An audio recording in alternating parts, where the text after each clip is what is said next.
चोला रंग दे रंग दे रंग दे बसंती चोला माए रंग दे। इनकलाब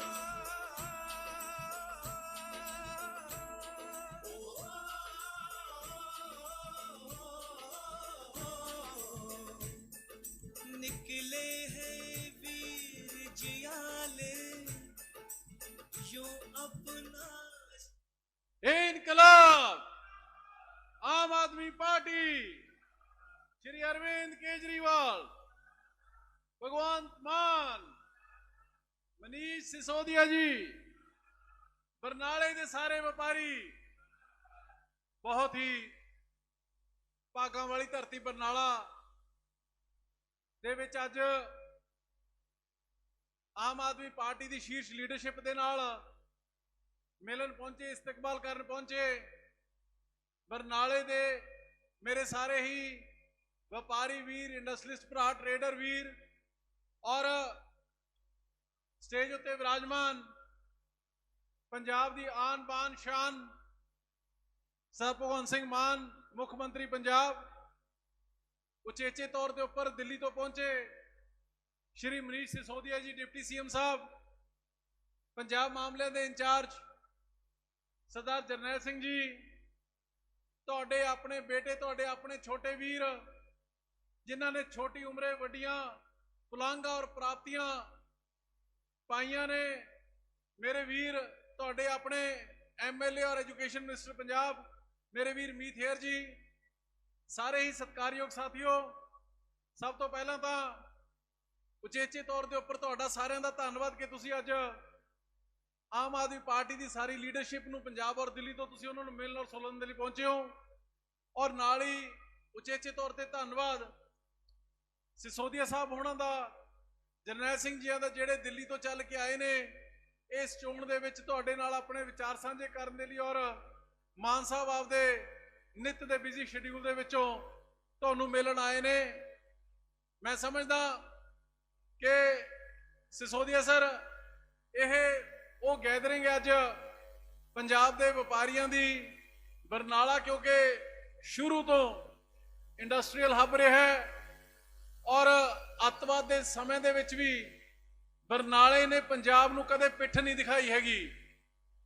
बरनाले दे व्यापारियों ने जिथे काले दौर दे विच पूरी मजबूती दे नाल पंजाब और पंजाब की इकोनॉमी दे नाल मोढे दे नाल मोढा ला के चले उत्थे ही मैं समझदा कि एक बहुत वाइब्रेंट सिटी और इंडस्ट्रीयल टाउन है यह जिथे जिथों का नाम है जिहड़ा अज देश दे विच भी सुनहरी अखरां दे विच जाणिया जांदा है।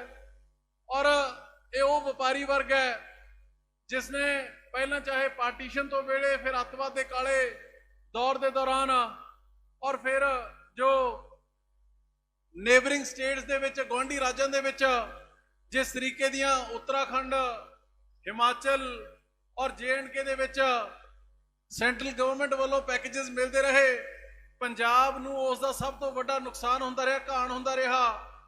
और फिर उस तो बाद चाहे अकाली दल कांग्रेस की सरकार रही व्यापारियों का घाण बहुत होया। एक काले अतवाद तो बाद एक सरकारी अतवाद भी बहुत लंबा समा चलिया जिहदी वजह करके इथों पलायन भी बहुत वड्डे पद्धर के उपर होए। पर अज पंजाब के व्यापारी महसूस कर रहे हैं कि एक जो लंबे समय तो वह सरकार चाहते सीगे ईमानदार सरकार जिहड़ी सरकार उन्हां दे नाल मोढे नाल मोढा जोड़ के खड़े वो अज पंजाब दे विच इस करके बहुत वड्डा कॉन्फिडेंस है जिहड़ा वो व्यापारी भरावां दे विच अज देखण नूं मिल रहा है। और बदकिस्मती पिछले समय की यह रही कि जो व्यापारी वीर सारियां पोलिटिकल पार्टियां लोकां कोल व्यापारियां कोले नोटां और वोटां दे लई तां जांदे रहे चोणां तो पहलां पर वोटां तो बाद उन्हां नूं विसार दिता जांदा सीगा। मैं शुक्रिया करदा तुहाडा अरविंद जी दा तुहाडा सारियां दा कि इलैक्शन तो पहलां भी और इलैक्शन तो बाद भी व्यापारियों की गलबात दे नाल गलबात करने के लिए उन्हां दी मुश्किलां समझण दे लई तुसीं अज फिर उन्हां दे विचाले पहुंचे हो। सो मैं ज़्यादा समा ना लैंदा होया सब तो पहला बेनती करूंगा मेरे छोटे वीर श्री मीत हेयर जी नूं ਔਰ ਤੁਸੀਂ ਇਸ ਗੱਲ ਦੇ ਲਈ ਭਾਗਾਂ ਵਾਲੇ ਹੋ ਕਿ ਸਭ ਤੋਂ ਛੋਟੀ ਉਮਰ ਦਾ ਕੈਬਨਿਟ ਮਿਨਿਸਟਰ ਤੁਹਾਨੂੰ ਬਰਨਾਲੇ ਵਾਲਿਆਂ ਨੂੰ ਮਿਲਿਆ, ਇੱਕ ਪੜ੍ਹਿਆ ਲਿਖਿਆ ਸੁਲਝਿਆ ਹੋਇਆ ਜਿਹੜਾ ਕਿ ਐਜੂਕੇਸ਼ਨ ਨੂੰ ਪੰਜਾਬ ਦੇ ਐਜੂਕੇਸ਼ਨ ਸਿਸਟਮ ਨੂੰ ਟਰਾਂਸਫਾਰਮ ਕਰਨ ਦੇ ਲਈ ਮਾਨ ਸਾਹਿਬ ਨਾਲ, ਕੇਜਰੀਵਾਲ ਸਾਹਿਬ ਨਾਲ, ਉਚੇਚੇ ਤੌਰ ਤੇ ਮਨੀਸ਼ ਸਿਸੋਦੀਆ ਜੀ ਦੇ ਨਾਲ, ਜਿਨ੍ਹਾਂ ਨੇ ਦੁਨੀਆ ਨੂੰ ਆਪਣਾ ਐਜੂਕੇਸ਼ਨ ਦਾ ਮਾਡਲ ਦੁਨੀਆ ਦੇ ਵਿੱਚ ਸਾਬਤ ਕਰਕੇ ਦਿਖਾਇਆ, ਉਹਨਾਂ ਨਾਲ ਕੰਧੇ ਨਾਲ ਕੰਧਾ ਮਿਲਾ ਕੇ ਚੱਲ ਰਹੇ ਨੇ ਮੇਰੇ ਛੋਟੇ ਵੀਰ ਮੀਥੇਰ ਜੀ। ਧੰਨਵਾਦ ਅਰੋੜਾ ਸਾਹਿਬ, ਬਹੁਤ ਬਹੁਤ। ਮੰਚ ਤੇ ਵਿਰਾਜਮਾਨ ਪੰਜਾਬ ਦੇ ਹਰਮਨ ਪਿਆਰੇ ਮੁੱਖ ਮੰਤਰੀ ਭਗਵੰਤ ਸਿੰਘ ਜੀ ਮਾਨ, ਜਿਨ੍ਹਾਂ ਨੇ 3 ਮਹੀਨਿਆਂ ਦੇ ਸਮੇਂ ਵਿੱਚ ਹੀ ਬਹੁਤ ਇਤਿਹਾਸਕ ਤੇ ਕ੍ਰਾਂਤੀਕਾਰੀ ਫੈਸਲੇ ਪੰਜਾਬ ਪੱਖੀ ਲਏ ਨੇ। ਸੋ ਉਹਨਾਂ ਦਾ ਬਰਨਾਲੇ ਪਹੁੰਚਣ ਤੇ ਸਾਡੇ ਸਾਰੇ ਬਰਨਾਲਾ ਵਾਸੀਆਂ ਵੱਲੋਂ ਅਸੀਂ ਸਵਾਗਤ ਕਰਦੇ ਹਾਂ। ਉਹਨਾਂ ਦੇ ਨਾਲ ਦੇਸ਼ 'ਚ ਐਜੂਕੇਸ਼ਨ ਦੇ ਵਿੱਚ ਕ੍ਰਾਂਤੀ ਲਿਆਉਣ ਵਾਲੇ ਮਨੀਸ਼ ਸਿਸੋਦੀਆ ਜੀ, ਜਿਨ੍ਹਾਂ ਨੇ ਅੱਜ, ਮੈਂ ਸਮਝਦਾ ਕਿ ਕਿਸੇ ਵੀ ਸੂਬੇ 'ਚ ਇਲੈਕਸ਼ਨ ਹੁੰਦੀ ਹੋਵੇ, ਆਮ ਆਦਮੀ ਪਾਰਟੀ ਉੱਥੇ ਇਲੈਕਸ਼ਨ ਲੜੇ ਨਾ ਲੜੇ, ਪਰ ਉੱਥੇ ਐਜੂਕੇਸ਼ਨ ਦੀ ਜੇ ਅੱਜ ਗੱਲ ਹੋਣ ਲੱਗੀ ਹੈ, ਪਾਰਟੀਆਂ ਗੱਲ ਕਰਨ ਲੱਗੀਆਂ ਨੇ, ਤਾਂ ਉਹਦਾ ਸਭ ਤੋਂ ਵੱਡਾ ਮੈਂ ਸਮਝਦਾ ਯੋਗਦਾਨ ਮਨੀਸ਼ ਸਿਸੋਦੀਆ ਜੀ ਦਾ। ਉਹਨਾਂ ਦੇ ਨਾਲ ਪੰਜਾਬ ਦੀ ਜਿਹੜੀ ਕਿ ਇਤਿਹਾਸਿਕ ਜਿੱਤ ਹੋਈ ਆਮ ਆਦਮੀ ਪਾਰਟੀ ਦੀ, ਉਦੋਂ ਪੰਜਾਬ ਦੇ ਪ੍ਰਭਾਰੀ ਰਹੇ, ਜਿਨ੍ਹਾਂ ਨੇ ਇੱਥੇ ਮੋਰਚਾ ਸੰਭਾਲਿਆ, ਮੇਰੇ ਵੱਡੇ ਭਰਾ ਜਰਨੈਲ ਸਿੰਘ ਜੀ, ਉਹਨਾਂ ਦਾ ਵੀ ਮੈਂ ਬਰਨਾਲੇ ਪਹੁੰਚਣ ਤੇ ਸਵਾਗਤ ਕਰਦਾ। ਸੋ ਸੀਐਮ ਸਾਹਿਬ, ਅਰੋੜਾ ਸਾਹਿਬ ਨੇ ਵੀ ਦੱਸਿਆ ਵੀ ਜਿਵੇਂ ਜਿਹੜਾ ਸਾਡਾ ਬਰਨਾਲਾ ਹੈ, ਇਹ ਮਾਲਵੇ ਦਾ ਜਿੱਥੇ ਸੈਂਟਰ ਵੀ ਹੈ, ਉੱਥੇ ਇੰਡਸਟਰੀਅਲ ਹੱਬ ਵੀ ਹੈ, ਤੇ ਇੱਥੇ ਅੱਜ ਸਾਰੇ ਜਿਹੜੇ ਸਾਡੇ ਇੰਡਸਟਰੀ ਤੋਂ, ਸ਼ਹਿਰ ਦੇ ਵਪਾਰੀ, ਛੋਟੇ ਵੱਡੇ ਸਾਰੇ ਸਾਥੀ ਇੱਥੇ ਚੱਲ ਕੇ ਆਏ ਨੇ, ਤੇ ਉਹ ਸਾਥੀ ਨੇ ਜਿਨ੍ਹਾਂ ਨੇ ਹਮੇਸ਼ਾ ਆਪਣੀ ਪਾਰਟੀ ਦੀ ਜਿਹੜੀ ਕ੍ਰਾਂਤੀਕਾਰੀ ਵਿਚਾਰਧਾਰਾ ਉਹਦਾ ਸਾਥ ਦਿੱਤਾ। ਮਨੀਸ਼ ਜੀ ਸਰ, ਜਦੋਂ ਪਿਛਲੀ ਵਾਰੀ ਆਪਣੀਆਂ 20 ਸੀਟਾਂ ਆਈਆਂ ਆਪੋਜੀਸ਼ਨ ਦੇ ਵਿੱਚ ਆਏ, ਤਾਂ ਸਾਰੀਆਂ ਸੀਟਾਂ ਆਪਣੀਆਂ ਰੂਰਲ ਸੀ, ਇੱਕੋ ਇੱਕ ਅਰਬਨ ਸੀਟ ਆਈ ਸੀ, ਉਹ ਬਰਨਾਲੇ ਦੀ ਆਈ ਸੀ। ਇਹਨਾਂ ਵਪਾਰੀਆਂ ਨੇ ਪਿਛਲੀ ਵਾਰ ਮੈਨੂੰ ਜਿਤਾ ਕੇ ਵਿਧਾਨ ਸਭਾ 'ਚ ਭੇਜਿਆ, ਤੇ ਐਤਕੀ ਵੀ ਸਾਡੇ ਅੱਜ ਤੱਕ ਇੱਥੋਂ ਸੀਐਮ ਵੀ ਰਹਿ ਗਏ ਸਰਜੀਤ ਸਿੰਘ ਬਰਨਾਲਾ, ਤੇ ਐਡੀ ਵੱਡੀ ਲੀਡ ਕਿਸੇ ਐਮਐਲਏ ਨੂੰ ਨਹੀਂ ਆਈ ਜਿੱਡੀ ਮੈਨੂੰ ਬਰਨਾਲੇ ਦੇ ਐਤਕੀ ਸਾਡੇ ਸਾਥੀਆਂ ਨੇ, ਭਾਵੇਂ ਪਿੰਡਾਂ ਵਾਲੇ ਆ ਭਾਵੇਂ ਸ਼ਹਿਰਾਂ ਵਾਲੇ ਆ, ਸਾਰਿਆਂ ਨੇ ਸਾਥ ਦਿੱਤਾ। ਸੋ ਜਿਵੇਂ ਅਰੋੜਾ ਸਾਹਿਬ ਨੇ ਦੱਸਿਆ, ਹਮੇਸ਼ਾ ਭਾਵੇਂ ਪੰਜਾਬ ਦਾ ਕਾਲਾ ਦੌਰ ਰਿਹਾ ਹੋਵੇ, ਹਮੇਸ਼ਾ ਜਿਹੜੇ ਬਰਨਾਲੇ ਦੇ ਵਪਾਰੀ ਨੇ, ਉਹਨਾਂ ਨੇ ਦੇਸ਼ ਦਾ, ਸੂਬੇ ਦਾ ਸਾਥ ਦਿੱਤਾ, ਹਮੇਸ਼ਾ ਇਕਨੋਮੀ ਦੇ ਵਿੱਚ ਬਹੁਤ ਵੱਡਾ ਯੋਗਦਾਨ ਪਾਇਆ। ਸੀਐਮ ਸਾਹਿਬ ਨੂੰ ਤਾਂ ਪਤਾ, ਸਿਸੋਦੀਆ ਸਾਹਿਬ, ਸਾਡੇ ਇੱਥੇ ਜਿਹੜਾ ਇੰਡਸਟਰੀਅਲ ਇਕਵਿਪਮੈਂਟ ਬਣਦੇ ਆ, ਇਹ ਬਰਨਾਲਾ ਮੈਂ ਸਮਝਦਾ ਕਿ ਨਾਰਥ ਇੰਡੀਆ 'ਚ ਸਭ ਤੋਂ ਵੱਡਾ ਜਿਹੜਾ ਹੱਬ ਇਹ ਹੈ। ਇੱਥੋਂ ਬਾਹਰਲੇ ਦੇਸ਼ਾਂ 'ਚ ਐਕਸਪੋਰਟ ਵੀ ਹੁੰਦੇ ਆ। ਇਸ ਤੋਂ ਇਲਾਵਾ ਜੇ ਮਾਲਵੇ ਦਾ ਕਹੀਏ, ਸਾਡੇ ਇੱਥੇ ਕਰਿਆਨਾ ਐਸੋਸੀਏਸ਼ਨ ਤੋਂ ਸਾਡੇ ਇੱਥੇ ਸਾਥੀ ਬੈਠੇ ਆ, ਹੋਲਸੇਲ ਦਾ ਸਾਡੇ ਬਹੁਤ ਵੱਡਾ ਕੰਮ ਹੈ। ਆਲੇ ਦੁਆਲੇ ਦੇ 50 ਕਿਲੋਮੀਟਰ ਦੇ ਰੇਡੀਅਸ 'ਚ ਸਾਰੀ ਸਪਲਾਈ ਜਿਹੜੀ ਬਰਨਾਲਾ ਜਿਹੜੀ ਮੰਡੀ ਕਰਦੀ ਹੈ। ਸੋ ਸਾਰੇ ਸਾਥੀਆਂ ਨੇ ਪਹਿਲਾਂ ਵੀ ਸਾਥ ਦਿੱਤਾ, ਹੁਣ ਵੀ ਰੋਜ਼ ਅਸੀਂ ਮਿਲਦੇ ਹਾਂ, ਮੈਨੂੰ ਮੁਸ਼ਕਲਾਂ ਵੀ ਦੱਸਦੇ ਹਾਂ।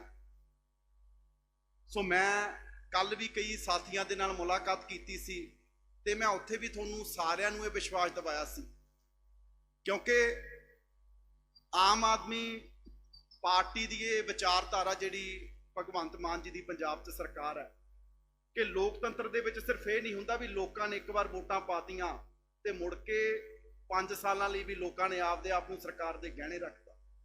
ਉਸ ਤੋਂ ਬਾਅਦ ਵੀ ਸਰਕਾਰ ਦੀ ਇਹ ਜ਼ਿੰਮੇਵਾਰੀ ਬਣਦੀ ਹੈ ਕਿ ਜੋ ਲੋਕਾਂ ਪ੍ਰਤੀ, ਜੋ ਕਿਸੇ ਵੀ ਵਰਗ ਪ੍ਰਤੀ ਡਿਸੀਜਨ ਲਏ ਜਾਂਦੇ ਆ, ਉਹਨਾਂ 'ਚ ਲੋਕਾਂ ਦੀ ਜਿਹੜੀ ਰਾਏ ਆ ਉਹ ਲਈ ਜਾ ਸਕੇ।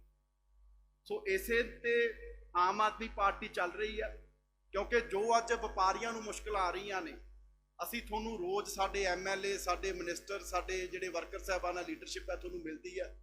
ਮੈਂ ਕੱਲ ਵੀ ਸਾਥੀਆਂ ਨੂੰ ਮਿਲਿਆ ਸੀ, ਮੈਂ ਕੱਲ ਵੀ ਉਹਨਾਂ ਨੂੰ ਬੇਨਤੀ ਕੀਤੀ ਸੀ, ਕਿਉਂਕਿ ਜੋ ਮੁਸ਼ਕਲਾਂ ਆ ਰਹੀਆਂ ਨੇ ਉਹ ਤੁਸੀਂ ਸਾਨੂੰ ਦੱਸ ਸਕਦੇ ਹੋ, ਤੇ ਉਹਨਾਂ ਦਾ ਹੱਲ ਵੀ ਤੁਸੀਂ ਦੱਸ ਸਕਦੇ ਹੋ, ਕਿਉਂਕਿ ਸਾਡੀ ਮਾਨ ਸਾਹਿਬ ਦੀ ਜਿਹੜੀ ਸਰਕਾਰ ਹੈ ਇਸ ਗੱਲ 'ਚ ਵਿਸ਼ਵਾਸ ਰੱਖਦੀ ਹੈ ਕਿ ਲੋਕਾਂ ਦੀ ਸਰਕਾਰ ਹੈ, ਲੋਕਾਂ ਤੋਂ ਪੁੱਛ ਕੇ ਚੱਲੇ ਤੇ ਲੋਕਾਂ ਤੋਂ ਪੁੱਛ ਕੇ ਜਿਹੜੀਆਂ ਨੀਤੀਆਂ ਬਣਾਏ ਤੇ ਲੋਕਾਂ ਦੀਆਂ ਮੁਸ਼ਕਲਾਂ ਦਾ ਹੱਲ ਵੀ ਜਿਹੜੇ ਪੰਜਾਬ ਦੇ ਜਿਹੜੇ ਲੋਕ ਨੇ ਉਹੀ ਦੱਸ ਸਕਦੇ ਆ। ਸੋ ਮੈਂ ਸਾਰੇ ਜਿਹੜੇ ਤੁਸੀਂ ਵਪਾਰੀ ਸਾਥੀ ਆਏ ਹੋ, ਮੈਂ ਸਾਰਿਆਂ ਦਾ ਧੰਨਵਾਦ ਵੀ ਕਰਦਾ। ਤੇ ਮਾਨ ਸਾਹਿਬ ਮੈਨੂੰ ਸਾਰਿਆਂ ਨੇ, ਮੈਂ ਲੋਕਲ ਮੀਟਿੰਗਾਂ ਕਰ ਰਿਹਾ, ਸਾਰੇ ਜਿਹੜੇ ਪੰਜਾਬ ਦੇ ਲੋਕ ਨੇ ਵੈਸੇ ਤਾਂ ਸਾਰੇ ਹੀ ਬੜੇ ਖੁਸ਼ ਨੇ ਕਿ ਜਿਹੜੇ 3 ਮਹੀਨਿਆਂ ਦੇ ਤੁਸੀਂ ਬੜੇ ਇਤਿਹਾਸਿਕ ਫੈਸਲੇ ਲਏ ਆ।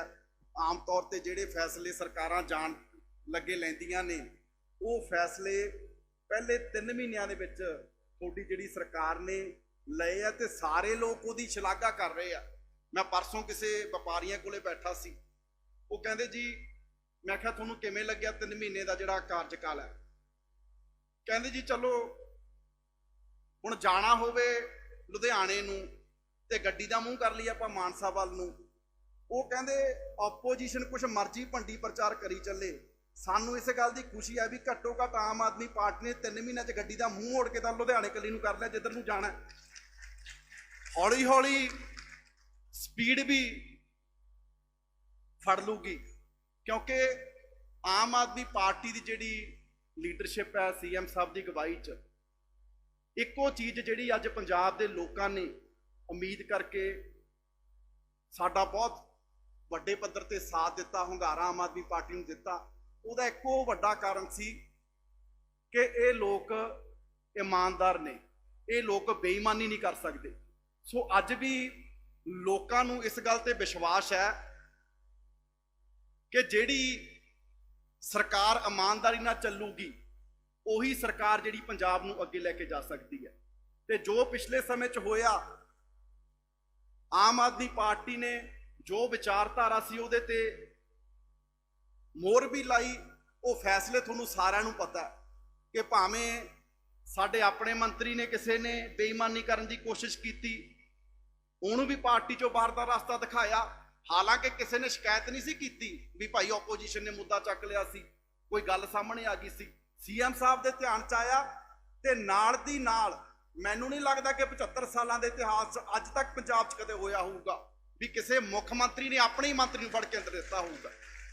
ਜੇ ਅਸੀਂ ਆਪਣਿਆਂ ਨੂੰ ਵੀ ਦਿੰਨੇ ਆ, ਜੇ ਕੋਈ ਪੰਜਾਬ ਦੇ ਲੋਕਾਂ ਦਾ ਪੈਸਾ ਖਾਊਗਾ ਤੇ ਜਦੋਂ ਅਸੀਂ ਆਪਣਿਆਂ ਨੂੰ ਦੇ ਸਕਦੇ ਆ, ਅੱਜ ਆ ਕਾਂਗਰਸੀ ਧਰਨੇ ਲਾਉਂਦੇ ਆ, ਫਿਰ ਅਸੀਂ ਦੂਜਿਆਂ ਨੂੰ ਕਿੱਦਾਂ ਬਖਸ਼ਾਂਗੇ? ਵੀ ਜਿਨ੍ਹਾਂ ਨੇ ਪਿਛਲੇ ਸਮੇਂ 'ਚ ਵੀ, ਮੈਂ ਮਾਨ ਸਾਹਿਬ ਤੁਹਾਨੂੰ ਵਧਾਈ ਦਿੰਦਾ, ਲੋਕ ਇਸ ਗੱਲ ਤੋਂ ਬੜੇ ਖੁਸ਼ ਹੈ ਕਿ ਜਿਨ੍ਹਾਂ ਨੇ ਪਿਛਲੇ ਸਮੇਂ 'ਚ ਪੰਜਾਬ ਦਾ ਖਜ਼ਾਨਾ ਖਾਧਾ, ਪੰਜਾਬ ਦੇ ਲੋਕਾਂ ਦੇ ਹੱਕਾਂ ਤੇ ਡਾਕਾ ਮਾਰਿਆ, ਅੱਜ ਜਿਹੜੀ ਤੁਸੀਂ ਸਖਤੀ ਨਾਲ ਉਹਨਾਂ ਚੋਰਾਂ ਤੇ ਜਿਹੜੀ ਕਾਰਵਾਈ ਕਰ ਰਹੇ ਹੋ, ਜੇ ਅੱਜ ਉਹ ਗੱਲਾਂ ਨੂੰ ਲੈ ਕੇ ਧਰਨੇ ਵੀ ਲਾਉਂਦੇ ਤਾਂ ਲੋਕਾਂ ਦੀ ਚਰੀ ਚਾਪ ਉਹ ਲੋਕ ਨੰਗੇ ਹੋ ਰਹੇ ਆ। ਸੋ ਤੁਸੀਂ ਅੱਜ ਇੱਥੇ ਆਏ ਹੋ, ਮੈਂ ਸਾਡੇ ਬਰਨਾਲੇ ਦੇ ਸਾਰੇ ਵਪਾਰੀਆਂ ਵੱਲੋਂ, ਸਾਡੇ ਸਾਰੇ ਸਤਿਕਾਰਯੋਗ ਵਰਕਰ ਜੋ ਵੀ ਇੱਥੇ ਮੌਜੂਦ ਨੇ, ਮੈਂ ਤੁਹਾਡੇ ਤੋਂ ਸਾਰਿਆਂ ਤੋਂ ਮਾਫੀ ਵੀ ਚਾਹਣਾ ਕਿਉਂਕਿ ਅਸੀਂ ਐਡਾ ਸਿਟਿੰਗ ਦਾ ਜਿਹੜਾ ਅਰੇਂਜਮੈਂਟ ਆ ਉਹ ਨਹੀਂ ਕਰ ਪਾਏ। ਸੋ ਸਾਰਿਆਂ ਦਾ ਬਹੁਤ ਬਹੁਤ ਧੰਨਵਾਦ। ਉਮੀਦ ਕਰਦੇ ਹਾਂ ਕਿ ਤੁਸੀਂ ਆਉਣ ਵਾਲੇ ਸਮੇਂ 'ਚ ਵੀ ਇਸੇ ਤਰ੍ਹਾਂ ਜਿਹੜੀ ਇਮਾਨਦਾਰ ਪਾਰਟੀ ਹੈ ਉਹਦਾ ਸਾਥ ਦਿੰਦੇ ਰਹੋਗੇ ਤੇ ਪੰਜਾਬ ਨੂੰ, ਪੰਜਾਬ ਦੀ ਇਕਨੋਮੀ ਨੂੰ, ਪੰਜਾਬ ਦੇ ਵਪਾਰ ਨੂੰ ਅੱਗੇ ਲੈ ਕੇ ਜਾਣ ਜਿਹੜਾ ਸਾਥ ਦਿਓਗੇ। ਬਹੁਤ ਬਹੁਤ ਧੰਨਵਾਦ। ਵਾਹਿਗੁਰੂ ਜੀ ਕਾ ਖਾਲਸਾ, ਵਾਹਿਗੁਰੂ ਜੀ ਕੀ ਫਤਿਹ। ਬਹੁਤ ਬਹੁਤ ਧੰਨਵਾਦ ਮੀਤ ਜੀ। ਮੈਂ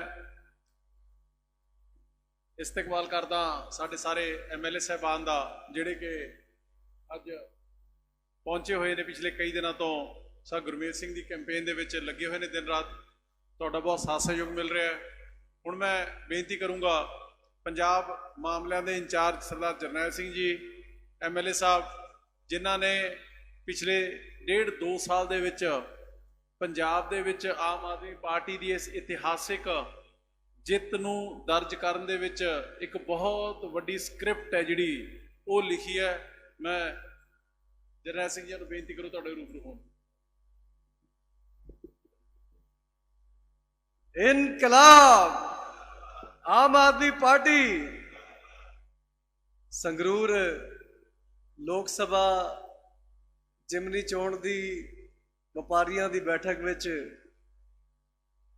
ਮੰਚ ਤੇ ਮੌਜੂਦ ਪੰਜਾਬ ਦੇ ਮਾਣਯੋਗ ਮੁੱਖ ਮੰਤਰੀ ਭਗਵੰਤ ਮਾਨ ਜੀ, ਦਿੱਲੀ ਦੇ ਬਹੁਤ ਹੀ ਹਰਮਨ ਪਿਆਰੇ ਦੇਸ਼ ਦੇ ਸਭ ਤੋਂ ਵੱਧ ਸਭ ਤੋਂ ਸ੍ਰੇਸ਼ਟ ਸਿੱਖਿਆ ਮੰਤਰੀ ਮਨੀਸ਼ ਸਿਸੋਦੀਆ ਜੀ, ਬਰਨਾਲੇ ਹਲਕੇ ਤੋਂ ਮੇਰੇ ਛੋਟੇ ਭਾਈ ਸਿੱਖਿਆ ਮੰਤਰੀ ਨੌਜਵਾਨ ਨੇਤਾ ਭਾਈ ਮੀਤ ਹੇਰ ਜੀ, ਮੰਚ ਦਾ ਬਹੁਤ ਸ਼ਾਨਦਾਰ ਤਰੀਕੇ ਨਾਲ ਸੰਚਾਲਨ ਕਰ ਰਹੇ ਐਮਐਲਏ ਅਮਨ ਅਰੋੜਾ ਜੀ ਤੇ ਬਰਨਾਲੇ ਦੇ ਸਾਰੇ ਵਪਾਰੀ, ਤੁਹਾਨੂੰ ਸਾਰਿਆਂ ਨੂੰ ਸਤਿ ਸ਼੍ਰੀ ਅਕਾਲ, ਰਾਮ ਰਾਮ, ਫਤਿਹ ਦੀ ਸਾਂਝ ਪ੍ਰਵਾਨ ਕਰਿਓ। ਵਾਹਿਗੁਰੂ ਜੀ ਕਾ ਖਾਲਸਾ, ਵਾਹਿਗੁਰੂ ਜੀ ਕੀ ਫਤਿਹ। ਮੈਂ ਸਿਰਫ ਆਹੀ ਬੇਨਤੀ ਕਰ ਤੁਹਾਨੂੰ ਆਇਆ ਕਿ 2014 ਵਿੱਚ ਜਦੋਂ ਆਮ ਆਦਮੀ ਪਾਰਟੀ ਬਣੀ ਸੀ ਤਾਂ ਵੀ ਸੰਗਰੂਰ ਤੋਂ ਬਹੁਤ ਵੱਡੀ ਜਿੱਤ ਤੁਸੀਂ ਆਮ ਆਦਮੀ ਪਾਰਟੀ ਦੀ ਝੋਲੀ ਪਾਈ, ਤਾਂ ਕੋਈ ਐਮਐਲਏ ਆਮ ਆਦਮੀ ਪਾਰਟੀ ਦਾ ਨਹੀਂ ਹੁੰਦਾ ਸੀ। 2019 ਵਿੱਚ ਜਦੋਂ ਦੁਬਾਰਾ ਲੋਕ ਸਭਾ ਦੀ ਚੋਣ ਆਈ ਤੇ ਮਾਨ ਸਾਹਿਬ ਨੇ ਜਿਸ ਤਰੀਕੇ ਨਾਲ ਪੰਜਾਬ ਦੀ ਆਵਾਜ਼ ਦੇਸ਼ ਦੀ ਸਭ ਤੋਂ ਵੱਡੀ ਸੰਸਦ ਵਿੱਚ ਚੱਕੀ, ਉਹਨੂੰ ਵੇਖ ਕੇ ਤੁਸੀਂ ਦੁਬਾਰਾ ਸੰਗਰੂਰ ਦੀ ਸੇਵਾ ਮਾਨ ਸਾਹਿਬ ਦੀ ਝੋਲੀ 'ਚ ਪਾਈ। ਹੁਣ ਜੋ ਰੀਸੈਂਟਲੀ ਇਲੈਕਸ਼ਨ ਹੋਏ ਨੇ, ਇੱਕ ਹੁੰਜਾ ਫੇਰ ਜਿੱਤ ਤੁਸੀਂ ਆਮ ਆਦਮੀ ਪਾਰਟੀ ਦੀ ਝੋਲੀ 'ਚ ਪਾਈ ਹੈ। ਤੇ ਜਿਸ ਤਰੀਕੇ ਨਾਲ, ਬੇਨਤੀ ਮੈਂ ਸਿਰਫ ਆਹੀ ਕਰਨ ਆਇਆ ਕਿ ਜਿਸ ਤਰੀਕੇ ਨਾਲ ਭਗਤ ਸਿੰਘ ਦੀ ਸੋਚ ਤੇ ਭਗਤ ਸਿੰਘ ਦੀ ਪੱਗ ਨੂੰ ਬੰਨ੍ਹ ਕੇ ਮਾਨ ਸਾਹਿਬ ਪੰਜਾਬੀਆਂ ਦੇ ਹੱਕ ਦੀ ਆਵਾਜ਼ ਉਸ ਲੋਕ ਸਭਾ ਵਿੱਚ ਚੱਕਦੇ ਆਏ ਨੇ, ਉਹ ਹਾਜ਼ਰੀ ਬਰਕਰਾਰ ਰੱਖਣੀ ਹੈ। ਤਿਆਰ ਹੋ ਜੀ ਸਾਰੇ ਉਸ ਹਾਜ਼ਰੀ ਨੂੰ ਬਰਕਰਾਰ ਰੱਖਣ ਲਈ? ਪੰਜਾਬ ਦੀ ਆਵਾਜ਼ ਉਸੇ ਤਰੀਕੇ ਨਾਲ ਗੁਰਮੇਲ ਸਿੰਘ ਜੀ ਲੋਕ ਸਭਾ ਵਿੱਚ ਚੱਕਣਗੇ ਤੇ ਜਿਸ ਤਰੀਕੇ ਮਾਨ ਸਾਹਿਬ ਨੇ ਲੋਕ ਸਭਾ ਵਿੱਚ ਪੰਜਾਬ ਦੀ ਆਵਾਜ਼ ਚੱਕੀ ਸੀ, ਹੁਣ ਮਾਨ ਸਾਹਿਬ ਨੂੰ ਤੁਸੀਂ ਵੱਡੀ ਜ਼ਿੰਮੇਵਾਰੀ ਦੇ ਦਿੱਤੀ ਹੈ। ਅੱਜ ਪੰਜਾਬ ਦੀ ਸੇਵਾ ਕਰ ਰਹੇ ਨੇ, ਬਹੁਤ ਸ਼ਾਨਦਾਰ ਪਿਛਲੇ 3 ਮਹੀਨਿਆਂ ਵਿੱਚ ਸਰਕਾਰ ਨੇ ਕੰਮ ਕੀਤੇ ਨੇ। ਤੇ ਸਾਡਾ ਮੁੱਢਲਾ ਜਿਹੜਾ ਨਾਰਾ ਹੈਗਾ ਕਿ ਜੋ ਕਿਹਾ ਉਹ ਕਰਾਂਗੇ। ਭਾਵੇਂ ਗੱਲ ਸਭ ਤੋਂ ਪਹਿਲਾ ਹਸਤਾਖਰ ਜੋ ਮਾਨ ਸਾਹਿਬ ਨੇ ਕੀਤਾ ਆਪਣੇ ਹਰੇ ਪੈਨ ਨਾਲ, ਜਿੱਦਾਂ ਚੋਣਾਂ ਵੇਲੇ ਕਹਿੰਦੇ ਸੀ, ਮੈਨੂੰ ਯਾਦ ਹੈ ਕਿ ਜਦੋਂ ਮੇਰੇ ਹੱਥ ਤਾਕਤ ਆਊਗੀ ਤੇ ਮੈਂ ਸਭ ਤੋਂ ਪਹਿਲਾਂ ਸਹਿਣ ਆਪਣੇ ਬੇਰੋਜ਼ਗਾਰ ਵੀਰਾਂ ਨੂੰ ਨੌਕਰੀ ਦੇਣ ਲਈ ਕਰਾਂਗਾ। ਭਾਵੇਂ ਉਸ ਵਾਅਦੇ ਪੂਰੇ ਕਰਨ ਦੀ ਗੱਲ ਕਰੀਏ, ਭਾਵੇਂ ਕਰਪਸ਼ਨ ਦੇ ਖਿਲਾਫ ਜ਼ੀਰੋ ਟੋਲਰੈਂਸ ਰੱਖਣ ਦੀ ਗੱਲ ਕਰੀਏ, ਜੇ ਕੰਮ ਤੇ ਵਾਅਦੇ ਗਿਣਵਾਵਾਂਗਾ ਤੇ ਬਹੁਤ ਲੰਬੀ ਲਿਸਟ ਹੈ। ਬੇਨਤੀ ਆਹੀ ਹੈ, 23 ਤਰੀਕ ਨੂੰ ਹੋਣ ਵਾਲੀ ਚੋਣਾਂ ਵਿੱਚ ਭਾਈ ਗੁਰਮੇਲ ਸਿੰਘ ਜੋ ਤੁਹਾਡੇ ਵਿੱਚੋਂ ਨੇ, ਆਮ ਆਦਮੀ ਨੇ ਤੇ ਆਮ ਆਦਮੀ ਦੇ ਹੱਕਾਂ ਦੀ ਹਮੇਸ਼ਾ ਲੜਾਈ ਲੜਦੇ ਆਏ ਨੇ, ਉਹਨਾਂ ਨੂੰ 23 ਤਰੀਕ ਨੂੰ ਝਾੜੂ ਤੇ ਬਟਨ ਦਬਾ ਕੇ ਤੇ ਦੇਸ਼ ਦੀ ਸਭ ਤੋਂ ਵੱਡੀ ਸੰਸਦ ਵਿੱਚ ਭੇਜੋ, ਤਾਂ ਕਿ ਸੰਗਰੂਰ ਦੀ ਹਾਜ਼ਰੀ ਵੀ ਉੱਥੇ ਬਰਕਰਾਰ ਰਹੇ ਤੇ ਪੰਜਾਬ ਦੇ ਮੁੱਦੇ ਵੀ ਚੱਕਦੇ ਉੱਥੇ ਰਹਿਣ ਗੁਰਮੇਲ ਸਿੰਘ ਜੀ। ਤੇ ਸਾਡੇ ਵਿੱਚ ਕਿਉਂਕਿ ਮਾਨ ਸਾਹਿਬ ਵੀ ਬੈਠੇ ਨੇ, ਸਿਸੋਦੀਆ ਸਾਹਿਬ ਵੀ ਉੱਚੇ ਤੌਰ ਤੇ ਵਪਾਰੀਆਂ ਦੇ ਮੁੱਦੇ ਤੇ ਤੁਹਾਡੇ ਨਾਲ ਗੱਲ ਕਰਨ ਆਏ ਨੇ, ਤੇ ਬਹੁਤਾ ਜ਼ਿਆਦਾ ਸਮਾਂ ਨਾ ਲੈਂਦਾ ਹੋਇਆ ਮੇਰੀ ਇੰਨੀ ਕੁ ਬੇਨਤੀ ਪ੍ਰਵਾਨ ਕਰਿਓ। ਵਾਹਿਗੁਰੂ ਜੀ ਕਾ ਖਾਲਸਾ, ਵਾਹਿਗੁਰੂ ਜੀ ਕੀ ਫਤਿਹ। ਬਹੁਤ ਬਹੁਤ ਧੰਨਵਾਦ ਬਾਈ ਜਰਨੈਲ ਜੀ। ਹੁਣ ਇਸ ਤੋਂ ਪਹਿਲਾਂ ਕਿ ਮੈਂ ਦਿੱਲੀ ਦੇ ਉਪ ਮੁੱਖ ਮੰਤਰੀ ਔਰ ਖਜ਼ਾਨਾ ਮੰਤਰੀ ਸ਼੍ਰੀ ਮਨੀਸ਼ ਸਿਸੋਦੀਆ ਜੀ ਨੂੰ ਤੁਹਾਡੇ ਸਾਹਮਣੇ ਰੂਬਰੂ ਕਰਾਂ, ਮੈਂ ਸਮਝਦਾ ਕਿ ਇਹ ਉਹ ਸ਼ਖਸੀਅਤ ਨੇ ਕਿ ਜਿਨ੍ਹਾਂ ਨੂੰ ਕਿਸੇ ਜਾਣ ਪਹਿਚਾਣ ਦੀ ਮੁਹਤਾਜ ਨਹੀਂ ਹੈਗੇ। ਅੱਜ ਕੱਲੇ ਮੁਲਕ ਦੇ ਵਿੱਚ ਹੀ ਨਹੀਂ, ਦੁਨੀਆ ਦੇ ਵਿੱਚ ਜਿੱਥੇ ਐਜੂਕੇਸ਼ਨ ਦੀ ਗੱਲ ਚੱਲਦੀ ਹੋਵੇ, ਜਿੱਥੇ ਇਕਨੋਮੀ ਔਰ ਫਾਈਨੈਂਸਿਸ ਦੀ ਗੱਲ ਚੱਲਦੀ ਹੋਵੇ, ਮੈਂ ਸਮਝਦਾ ਕਿ ਉੱਥੇ ਇਹ ਨਹੀਂ ਹੋ ਸਕਦਾ ਹੈਗਾ ਕਿ ਮਨੀਸ਼ ਸਿਸੋਦੀਆ ਜੀ ਦਾ ਨਾਮ ਨਾ ਲਿਆ ਜਾ ਰਿਹਾ ਹੋਵੇ। ਪਿਛਲੇ 7 ਸਾਲਾਂ ਦੇ ਵਿੱਚ ਜਿਸ ਤਰੀਕੇ ਦੇ ਨਾਲ ਇਹਨਾਂ ਨੇ ਅਰਵਿੰਦ ਕੇਜਰੀਵਾਲ ਸਾਹਿਬ ਦੇ ਨਾਲ ਮੋਢੇ ਦੇ ਨਾਲ ਮੋਢਾ ਮਿਲਾ ਕੇ ਦਿੱਲੀ ਦੀ ਇਕਨੋਮੀ ਨੂੰ ਟਰਾਂਸਫਾਰਮ ਕੀਤਾ, ਦਿੱਲੀ ਦਾ ਬਜਟ ਸਾਈਜ਼ 30,000 ਕਰੋੜ ਤੋਂ ਵਧਾ ਕੇ 65,000 ਕਰੋੜ ਤੱਕ ਲੈ ਕੇ ਗਏ ਨੇ ਔਰ ਦਿੱਲੀ ਦੇ ਸਕੂਲ ਵਰਲਡ ਕਲਾਸ ਬਣਾਏ ਨੇ। ਮੈਂ ਸਮਝਦਾ ਕਿ ਸਿਰਫ ਪੰਜਾਬ ਜਾਂ ਦਿੱਲੀ ਦੇ ਵਿੱਚ ਹੀ ਨਹੀਂ, ਪੂਰੀ ਦੁਨੀਆ ਦੇ ਵਿੱਚ ਇਹਨਾਂ ਦਾ ਨਾਮ ਹੈ ਜਿਹੜਾ ਉਹ ਸੁਨਹਿਰੀ ਅੱਖਰਾਂ ਦੇ ਵਿੱਚ ਲਿਖਿਆ ਜਾ ਚੁੱਕਿਆ ਹੈ। ਇਸ ਗੱਲ ਦੀ ਮੁਬਾਰਕਬਾਦ ਦੇ ਪਾਤਰ ਨੇ ਸਿਸੋਦੀਆ ਸਾਹਿਬ। ਸੋ ਮੈਂ ਜ਼ਿਆਦਾ ਸਮਾਂ ਨਾ ਲੈਂਦਾ ਹੋਇਆ ਬੇਨਤੀ ਕਰੂੰਗਾ ਸਿਸੋਦੀਆ ਸਾਹਿਬ ਨੂੰ ਕਿ ਉਹ ਆਉਣ, ਤੁਹਾਡੇ ਰੂਬਰੂ ਹੋਣ ਔਰ ਦੱਸਣਗੇ ਕਿਸ ਤਰੀਕੇ ਦੇ ਨਾਲ ਇੱਕ ਇਮਾਨਦਾਰ ਰਾਜਨੀਤੀ ਨੇ ਦਿੱਲੀ ਦੇ ਵਿੱਚ ਔਰ ਪੂਰੇ ਮੁਲਕ ਨੂੰ ਇੱਕ ਮਾਡਲ ਦਿੱਤਾ ਹੈ, गुड गवर्नेंस का, ईमानदारी का और एक वर्ल्ड क्लास एजुकेशन सिस्टम का श्री मनीष सिसोदिया जी। बहुत बहुत धन्यवाद भाई अमन अरोड़ा जी। मंच पर आसीन मेरे भाई, मेरे दोस्त और आप सबके, हम सबके प्यारे मुख्यमंत्री भगवंत मान जी, पंजाब के शिक्षा मंत्री और मेरे छोटे भाई दोस्त मीत जी, साथ साथ जनरल सिंह जी जो दिल्ली के बहुत प्यारे विधायक हैं और पंजाब के आम आदमी पार्टी के प्रभारी हैं, साथ में आप सभी भाइयों बहनों, बरनाला के सभी व्यापारी मित्रों, मैं आपके बीच आया हूं। आपने एक बहुत तेजी से, सख्ती से और ईमानदारी से, मेहनत से काम करने वाली सरकार चुनी है। मैं अभी पीछे गुजरात में था। अभी तक मैं देश में, मान साहब, कहीं जाता था तो लोग मुझसे कहते थे, जैसे मैं जम्मू में गया, कहीं राजस्थान में गया, इधर भी दिल्ली जैसी सरकार चाहिए। अभी मैं हिमाचल और गुजरात में गया पीछे, तो अभी लोगों की भाषा बदल गई है। लोग कहने लगे हैं जी हमको भी दिल्ली और पंजाब जैसी सरकार चाहिए। अभी तो 3 महीने हुए हैं काम करते हुए पंजाब की सरकार को। पूरे देश के लोगों की नजर थी कि ये सरकार आएगी तो काम कैसे शुरू करेगी। मैंने भी पूछा, भाई दिल्ली में तो ठीक है, चलो आपने सुन लिया, लेकिन पंजाब के बारे में मैंने सोचा 3 महीने पुरानी सरकार है, 15 दिन पुरानी तो 2.5 महीने पुरानी सरकार थी। मैं क्या, इनको लोगों को क्या पता चला। मैं और मीत भाई दोनों थे गुजरात में भी शिक्षा मंत्रियों की मीटिंग में।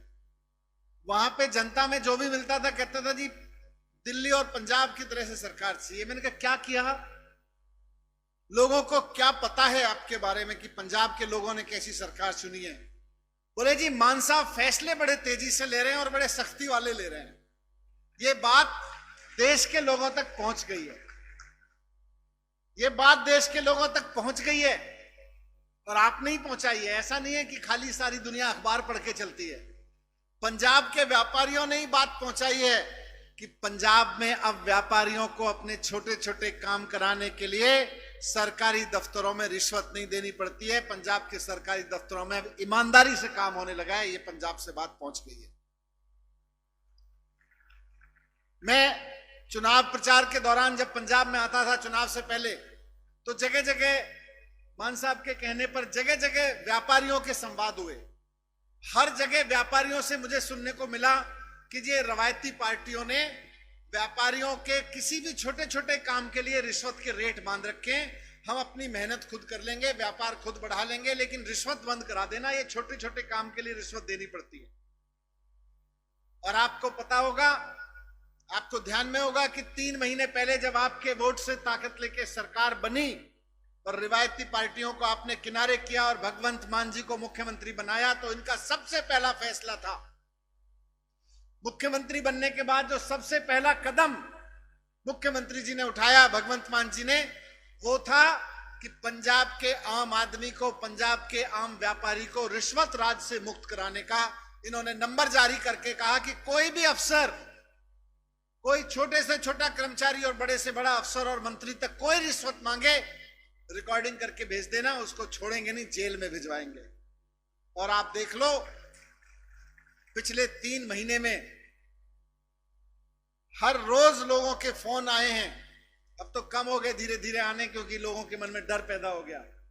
लेकिन सरकार बनते ही जिसने भी कहीं रिश्वत मांगी किसी व्यापारी से, उसको उठा के जेल में डाला, छोड़ा नहीं किसी को। ये नहीं कि भाई किसी एमएलए ने जाके सिफारिश कर दी, किसी पार्टी वाले ने कोई सिफारिश कर दी, जी मेरा जानकार है, छोड़ा नहीं किसी को। मैसेज साफ है कि किसी व्यापारी से कोई रिश्वत लेगा तो जेल में जाएगा, वो चाहे संतरी हो और चाहे मंत्री हो। यह देश के इतिहास में कभी नहीं हुआ कि किसी मुख्यमंत्री ने पद संभालते ही संतरियों पे जिस हिसाब से नजर रखी, पटवारियों के काम पे नजर रखी, इंस्पेक्टरों के काम पे नजर रखी, टैक्स वाले अफसरों के ईटीओ के काम पे जैसे नजर रखी, वैसे ही अपने मंत्री के काम पे भी नजर रखी। और मीडिया वालों ने नहीं बताया, खुद नजर तेज रख के पकड़ा कि मेरा मंत्री भी अगर रिश्वत खाएगा तो उसको मंत्रालय में नहीं जगह है, उसकी जगह जेल में रहेगी। ये मिसाल पंजाब के सरकारी सिस्टम को देके उन्होंने किया कि अब पंजाब के किसी भी आदमी को अपने छोटे छोटे किसी काम के लिए, एक बड़े काम के लिए कहीं भी रिश्वत नहीं देनी पड़ेगी। ये भगवंत मान सरकार का फैसला है, ये भगवंत मान का फैसला है। आज पंजाब की यही बात पूरे देश को पसंद आ रही है। पंजाब सरकार की ये सख्ती, हर मामले में जिस तरह से पंजाब सरकार सख्ती से पेश आती है, वो लोगों को पसंद आ रही है। पंजाब में जिस तरह से मान साहब ने किसानों के लिए काम करना शुरू किया, वो लोगों को पसंद आ रहा है। सरकार बनते ही केजरीवाल जी की गारंटी, जिसको आप सब केजरीवाल जी मान साहब की गारंटी के लिए मौका दिया, जिसके लिए उन्होंने ऐलान किया कि जुलाई से लोगों के घरों में बिजली के बिल 0 आने लगेंगे, जुलाई के महीने के बाद से। अब बजट बन रहा है, मुझे पूरी उम्मीद है कि उसमें यह फैसला होगा और उसके बाद में आपके बीच में बिजली के बिल 0 आने लगेंगे। और सिर्फ करप्शन नहीं, माफिया से सीधी टक्कर, रेत माफिया को कंट्रोल कर दिया। और तो और लोग पूछते थे पैसा कहां से आएगा। आपके मंत्री हैं कुलदीप धालीवाल जी, 6000 एकड़ जमीन माफियाओं से छुड़ाई है। और माफिया क्या, पुराने नेताओं से छुड़ाई है, पुराने नेताओं ने कर लिया था। पुराने समय में पार्टियां सरकारी जमीन नेताओं के खाते में डालती थी। आपने अब ऐसी सरकार चुन ली है जो जमीनों को नेताओं के कब्जे से निकाल के सरकार के कब्जे में ला रही है, ताकि वहां पे स्कूल बन सके, अस्पताल बन सके, नई नई इंडस्ट्री लग सके, और जरूरत पड़े तो उसको पैसा कमा के उससे सरकार के खाते में लाया जा सके। मैं कुलदीप धालीवाल जी से पूछ रहा था, ये जमीन जो आपने छुड़ाई है कितने की छुड़ा ली होगी? बोले जी ऐसे तो मोटे हिसाब लगाना मुश्किल है, गांव देहात से लेके बड़े बड़े शहरों तक की जमीन जाके खुद छुड़ाई है, जाके 6000 एकड़ जमीन। बोले ऐसी भी जमीन है जिसका 25 करोड़ रुपए एकड़ के दाम है, और ऐसी भी जमीन है जिसके 50 लाख रुपए एकड़ के दाम है। मोटे मोटे तौर पे, ज्यादा नहीं तो एवरेज भी लगाओगे तो 6000 करोड़ की जमीन तो छुड़ा चुके हैं सरकार के लिए। ये पूछते थे ना पैसा कहां से आएगा? पैसा ईमानदारी से आएगा, पैसा सख्ती से आएगा, पैसा मेहनत से आएगा। पंजाब के लोग मेहनत करने में कभी कसर नहीं छोड़ते, ना पहले छोड़ते थे ना अब छोड़ते हैं। लेकिन सरकार पहले मेहनत नहीं करती थी, सरकार बेईमानी करती थी। आज ईमानदारी की सरकार, मेहनत करने वाली सरकार आ गई है। सड़क पे उतर के चोरों की आंख में आंख, माफिया की आंखों में आंख डाल के कहती है तुम्हें बेईमानी नहीं करने देंगे, माफियागिरी नहीं करने देंगे। इससे सर पैसा आएगा। दिल्ली में भी जब 2015 में आए थे, हमने कहा एजुकेशन पे खर्च करेंगे, गरीबों के लिए खर्च करेंगे, महिलाओं के लिए करेंगे, बिजली फ्री देंगे। लोग कहें पैसा कहां से आएगा? अरविंद केजरीवाल जी ने, हम सब ने ईमानदारी से काम करना शुरू किया तो आज दिल्ली के पास पैसे की कमी नहीं है। दिल्ली का जो बजट 30,000 करोड़ रुपए का होता था, 7 साल के अंदर अंदर, 7वें साल में जब मैंने 7वां बजट पेश किया आम आदमी पार्टी की सरकार का, तो 30,000 करोड़ का बजट इस साल 76,000 करोड़ रुपए का हो गया है, 76,000 का। कोई नया टैक्स नहीं लगाया, टैक्स कम कर दिए सारे। जैसे जैसे टैक्स कम किए वैसे वैसे लोगों ने टैक्स ज्यादा देना शुरू कर दिया। जहां टैक्स की चोरी होती थी वो भी रोकी, लेकिन जहां टैक्स व्यापारियों से रिश्वत ली जाती थी वो भी सारी रोकी। उसके बाद दिल्ली में पैसे की कमी नहीं हुई।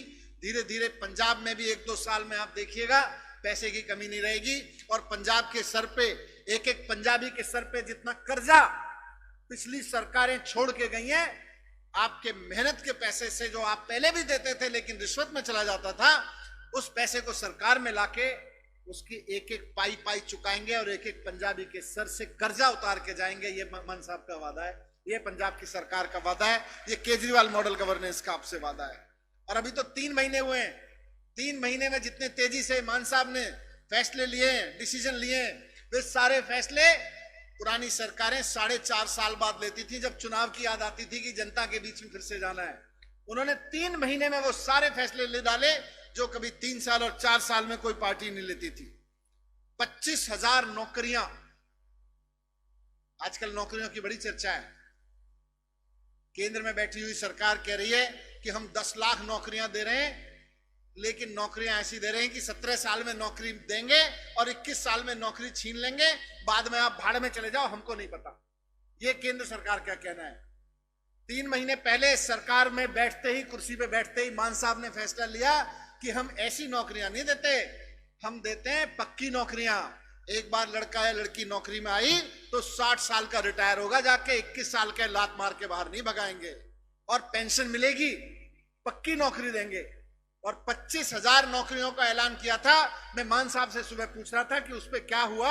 मान साहब ने बताया, माननीय मुख्यमंत्री जी ने, कई हजार लड़के लड़कियों को तो पक्की नौकरियां मिल चुकी हैं, और वो मोदी जी वाली 4 साल की नहीं है, बल्कि 60 साल तक की नौकरियां मिली हैं। 60वें साल में रिटायर होने वाली नौकरियां मिल चुकी हैं, कई हजार लोगों को मिल चुकी है।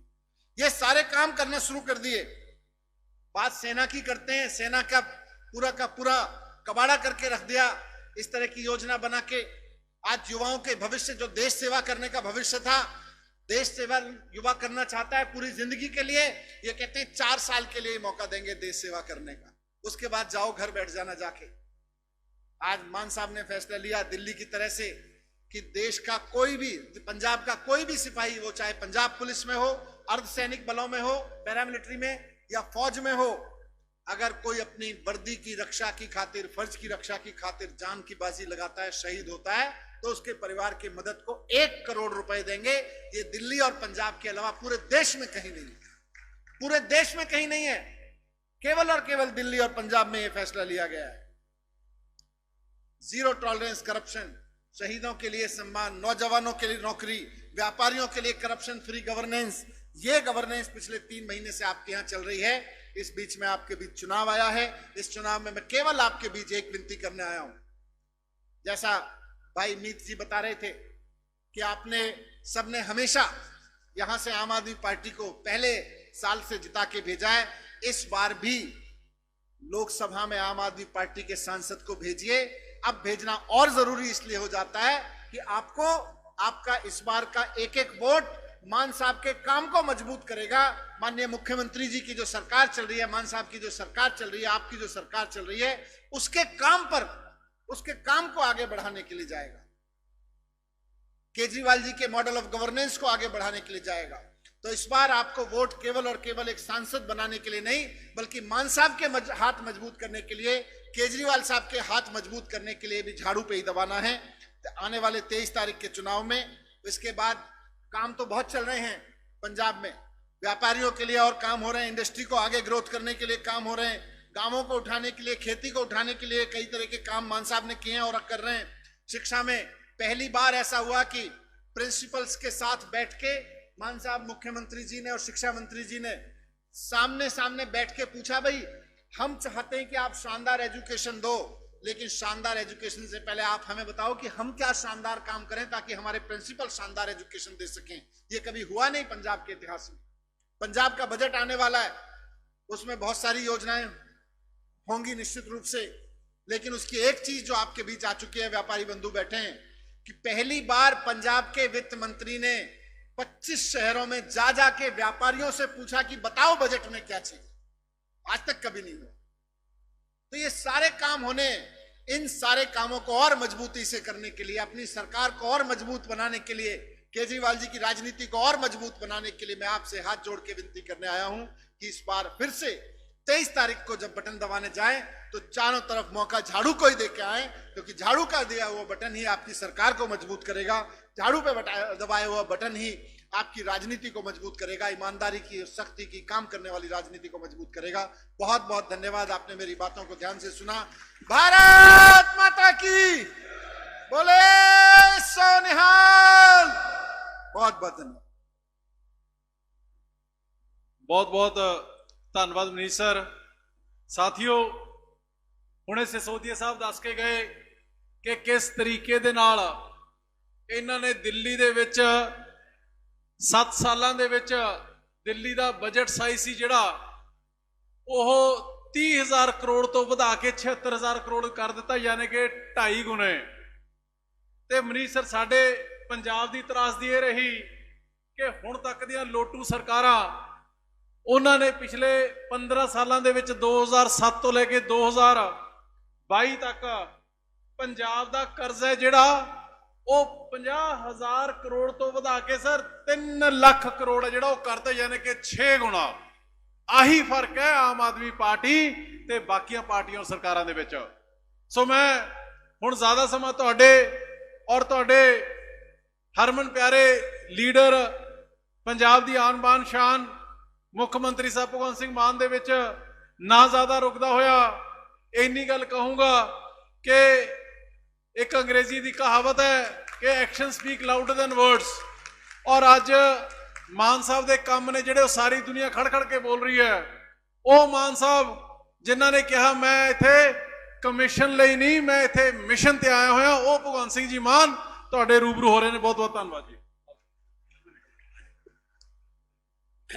ਬਰਨਾਲਾ ਦੀ ਇਨਕਲਾਬੀ ਧਰਤੀ ਦੇ ਲੋਕ, ਸ਼ਹੀਦਾਂ ਦੀ ਧਰਤੀ, ਵੱਡੇ ਵੱਡੇ ਸ਼ਾਇਰਾਂ ਦੀ ਧਰਤੀ, ਵੱਡੇ ਵੱਡੇ ਰਾਈਟਰਾਂ ਦੀ ਧਰਤੀ, ਪੀਰਾਂ ਫਕੀਰਾਂ ਦੀ ਧਰਤੀ ਬਰਨਾਲਾ। ਸਭ ਤੋਂ ਪਹਿਲਾਂ ਜਿੰਨੇ ਵੀ ਕਦਮ ਤੁਸੀਂ ਚੱਲ ਕੇ ਆਏ ਹੋ ਸਾਡੇ ਸਿਰ ਮੱਥੇ, ਮੇਰੇ ਵੱਲੋਂ ਸਾਰਿਆਂ ਨੂੰ ਸਵਾਗਤ ਵੀ ਹੈ, ਨਮਸਕਾਰ ਵੀ ਹੈ, ਸਤਿ ਸ੍ਰੀ ਅਕਾਲ ਵੀ ਹੈ। ਵਾਹਿਗੁਰੂ ਜੀ ਕਾ ਖਾਲਸਾ, ਵਾਹਿਗੁਰੂ ਜੀ ਕੀ ਫਤਿਹ। ਸਟੇਜ ਦੇ ਉੱਤੇ ਦੇਸ਼ ਦੇ ਕ੍ਰਾਂਤੀਕਾਰੀ ਮੁੱਖ ਮੰਤਰੀ, ਦੇਸ਼ ਦੇ ਕ੍ਰਾਂਤੀਕਾਰੀ ਡਿਪਟੀ ਮੁੱਖ ਮੰਤਰੀ ਤੇ ਸਿੱਖਿਆ ਮੰਤਰੀ ਮਨੀਸ਼ ਸਿਸੋਦੀਆ ਜੀ ਬੈਠੇ ਨੇ। ਤੁਹਾਡੇ ਆਪਣੇ ਸ਼ਹਿਰ ਦੇ, ਤੁਹਾਡਾ ਆਪਣਾ ਪੁੱਤ, ਤੁਹਾਡਾ ਭਤੀਜਾ, ਤੁਹਾਡਾ ਛੋਟਾ ਵੱਡਾ ਭਾਈ, ਪੰਜਾਬ ਦਾ ਐਜੂਕੇਸ਼ਨ ਦਾ ਮੂੰਹ ਮਹਾਂਦਰਾ ਸਵਾਰਨ ਲਈ ਜਿਨ੍ਹਾਂ ਨੂੰ ਜ਼ਿੰਮੇਵਾਰੀ ਦਿੱਤੀ ਗਈ ਹੈ, ਮੀਤ ਹੇਅਰ ਜੀ ਬੈਠੇ ਨੇ। ਜਰਨੈਲ ਸਿੰਘ ਜੀ ਪੋਲੀਟੀਕਲ ਮਾਮਲੇ ਦੇਖਦੇ ਨੇ, ਬਹੁਤ ਸਾਰਾ ਉਹਨਾਂ ਦਾ ਵੀ ਧੰਨਵਾਦ ਹੈ। ਬਰਨਾਲੇ ਦੇ ਲੋਕ ਬੈਠੇ ਨੇ ਮੇਰੇ ਸਾਹਮਣੇ, ਦਸਾਂ ਨੌਹਾਂ ਦੀ ਕਮਾਈ ਕਰਨ ਵਾਲੇ ਲੋਕ ਹੋ ਤੁਸੀਂ, ਦੇਸ਼ ਭਗਤ ਲੋਕ ਹੋ ਤੁਸੀਂ। ਬਰਨਾਲਾ ਇੱਕ ਸ਼ਹਿਰ ਨਹੀਂ ਹੈਗਾ, ਬਰਨਾਲਾ ਇੱਕ ਸੰਸਥਾ ਹੈ ਬਹੁਤ ਵੱਡੀ। ਇੱਥੋਂ ਦੇ ਲੋਕਾਂ ਨੇ ਬਹੁਤ ਤਰੱਕੀ ਕੀਤੀ ਹੈ ਆਪਣੀ ਮਿਹਨਤ ਦੇ ਬਲ ਤੇ। ਤੁਸੀਂ ਸਾਡੀ ਜ਼ਿੰਮੇਵਾਰੀ ਲਾਈ ਹੈ ਕਿ ਆਪਾਂ ਪੰਜਾਬ ਨੂੰ ਲੀਹ ਤੇ ਚਾੜੀਏ। ਜਿਹੜਾ ਪੰਜਾਬ ਲੀਹੋਂ ਲੱਥ ਗਿਆ, ਵਪਾਰ ਲੀਹੋਂ ਲੱਥ ਗਿਆ, ਖੇਤੀ ਲੀਹੋਂ ਲੱਥ ਗਈ, ਦੁਕਾਨਦਾਰੀ ਲੀਹੋਂ ਲੱਥ ਗਈ, ਲੋਕਾਂ ਦੇ ਚੁੱਲ੍ਹਿਆਂ ਦੀ ਅੱਗ ਬੁਝਦੀ ਜਾਂਦੀ। ਅਸੀਂ ਤੁਹਾਡੇ ਕੋਲੇ ਸਕੂਲ, ਹਸਪਤਾਲ, ਬਿਜਲੀ, ਰੋਜ਼ਗਾਰ ਦੀਆਂ ਗੱਲਾਂ ਕਰਕੇ ਆਏ ਤਾਂ ਤੁਸੀਂ ਤਿੱਗਣਾ ਚੌਗਣਾ ਪਿਆਰ ਦਿੱਤਾ। ਪੰਜਾਬ ਦੇ ਇਤਿਹਾਸ 'ਚ ਪਹਿਲੀ ਵਾਰ ਹੋਇਆ ਕਿ ਇੱਕ 8 ਸਾਲ ਪੁਰਾਣੀ, ਸਿਰਫ 8 ਸਾਲ ਪੁਰਾਣੀ ਪਾਰਟੀ 92 ਸੀਟਾਂ ਲੈ ਕੇ ਸਰਕਾਰ ਬਣਾਉਂਦੀ ਹੋਵੇ, ਪਹਿਲੀ ਵਾਰ ਹੋਇਆ। ਉਹਦੇ ਵਿੱਚ ਤੁਹਾਡਾ ਯੋਗਦਾਨ ਹੈ ਸਾਰਿਆਂ ਦਾ। ਬਹੁਤ ਸਾਰੇ ਲੋਕ ਇਹੋ ਜਿਹੇ ਨੇ ਜਿਹੜੇ ਪਰਦੇ ਤੇ ਹੁੰਦੇ ਨੇ, ਪਰ ਪਰਦੇ ਦੇ ਪਿੱਛੇ ਬਹੁਤ ਸਾਰੇ ਲੋਕ ਹੁੰਦੇ ਨੇ ਜਿਹੜੇ ਅੱਗੇ ਨਹੀਂ ਆਉਂਦੇ ਪਰ ਸੱਚੇ ਦਿਲੋਂ ਪੰਜਾਬ ਦਾ ਭਲਾ ਚਾਹੁੰਦੇ ਨੇ। ਬਰਨਾਲੇ ਨੇ ਇੱਕ ਹੋਰ ਰਿਕਾਰਡ ਕਾਇਮ ਕੀਤਾ ਹੋਇਆ ਮਨੀਸ਼ ਜੀ ਕਿ 2017 ਦੇ ਵਿੱਚ, 2014 ਦੇ ਵਿੱਚ, 2019 ਦੇ ਵਿੱਚ, 2022 ਦੇ ਵਿੱਚ ਬਰਨਾਲਾ ਇਕੱਲਾ ਜ਼ਿਲ੍ਹਾ ਹੈ ਜਿਹਦੀਆਂ ਤਿੰਨੇ ਸੀਟਾਂ ਆਮ ਆਦਮੀ ਪਾਰਟੀ ਕੋਲੇ ਹੁੰਦੀਆਂ ਨੇ। 100% ਰਿਜ਼ਲਟ ਦੇਣ ਵਾਲੇ ਲੋਕ ਨੇ। ਸੋ ਇਹਨਾਂ ਦਾ ਦਿਲ ਨਹੀਂ ਤੋੜ ਸਕਦੇ। ਉਮੀਦਾਂ ਬਹੁਤ ਜ਼ਿਆਦਾ ਨੇ, ਮੈਨੂੰ ਪਤਾ ਹੈ ਟਾਈਮ ਬਹੁਤ, ਸਮਾਂ ਬਹੁਤ ਘੱਟ ਹੋਇਆ ਹੈ ਜੇ, ਪਰ ਉਮੀਦਾਂ ਬਹੁਤ ਜ਼ਿਆਦਾ ਨੇ ਕਿਉਂਕਿ 70 ਸਾਲ ਤਾਂ ਪਹਿਲਾਂ ਹੀ ਲੇਟ ਹੋਏ ਪਏ ਆ। ਕੋਈ ਇੰਡਸਟਰੀਅਲ ਪਾਲਿਸੀ ਨਹੀਂ ਬਣਾਈ, ਕੋਈ ਐਜੂਕੇਸ਼ਨ ਦੀ ਪਾਲਿਸੀ ਨਹੀਂ ਬਣਾਈ, ਕੋਈ ਐਕਸਾਈਜ਼ ਦੀ ਪਾਲਿਸੀ ਨਹੀਂ ਬਣਾਈ। ਏਦਾਂ ਹੀ ਬਸ ਤੁੱਕੇ ਨਾਲ ਹੀ ਚੱਲਦਾ ਰਿਹਾ। 5 ਸਾਲ ਮੈਂ ਆ ਗਿਆ, ਮੈਂ ਤੈਨੂੰ ਕੁਝ ਨਹੀਂ ਕਹਿੰਦਾ, ਅਗਲੀ ਵਾਰ ਤੂੰ ਆਏਗਾ, ਤੂੰ ਮੈਨੂੰ ਕੁਝ ਨਾ ਕਹੀਂ। ਆਹੀ ਸੀ ਪਾਲਿਸੀ ਬਸ।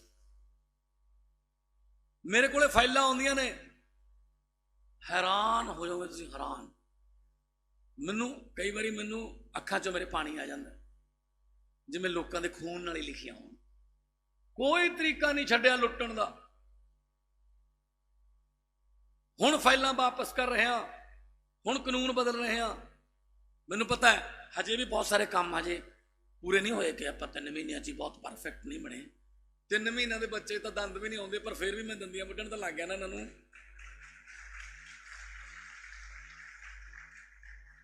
ਸੋ ਹੁਣ ਡਰਦੇ ਫਿਰਦੇ ਨੇ, ਹੁਣ ਭੱਜਦੇ ਫਿਰਦੇ ਨੇ, ਹੁਣ ਹਾਈ ਕੋਰਟਾਂ 'ਚ ਫਿਰਦੇ ਨੇ। ਸਾਨੂੰ ਗ੍ਰਿਫਤਾਰੀ ਤੋਂ ਹਫ਼ਤਾ ਕੁ ਪਹਿਲਾਂ ਦੱਸ ਦਿਓ, ਇਹਦਾ ਮਤਲਬ ਮਨ 'ਚ ਚੋਰ ਹੈ।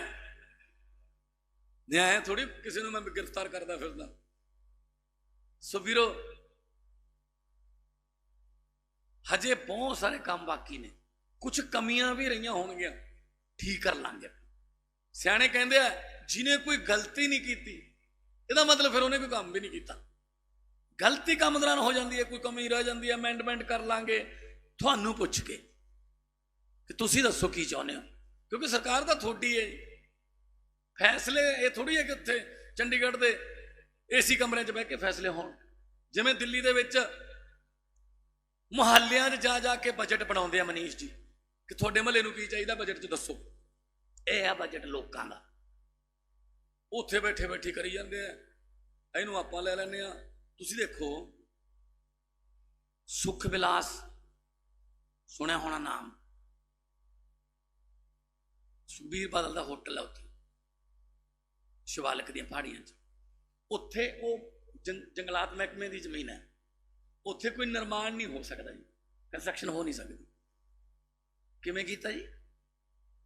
ਕੈਬਨਿਟ ਦੀ ਮੀਟਿੰਗ ਬੁਲਾਈ, ਉਹਦੇ ਵਿੱਚ ਇਹ ਕਹਤਾ ਵੀ ਇੱਥੇ ਕੰਸਟਰਕਸ਼ਨ ਹੋ ਸਕਦੀ ਹੈ।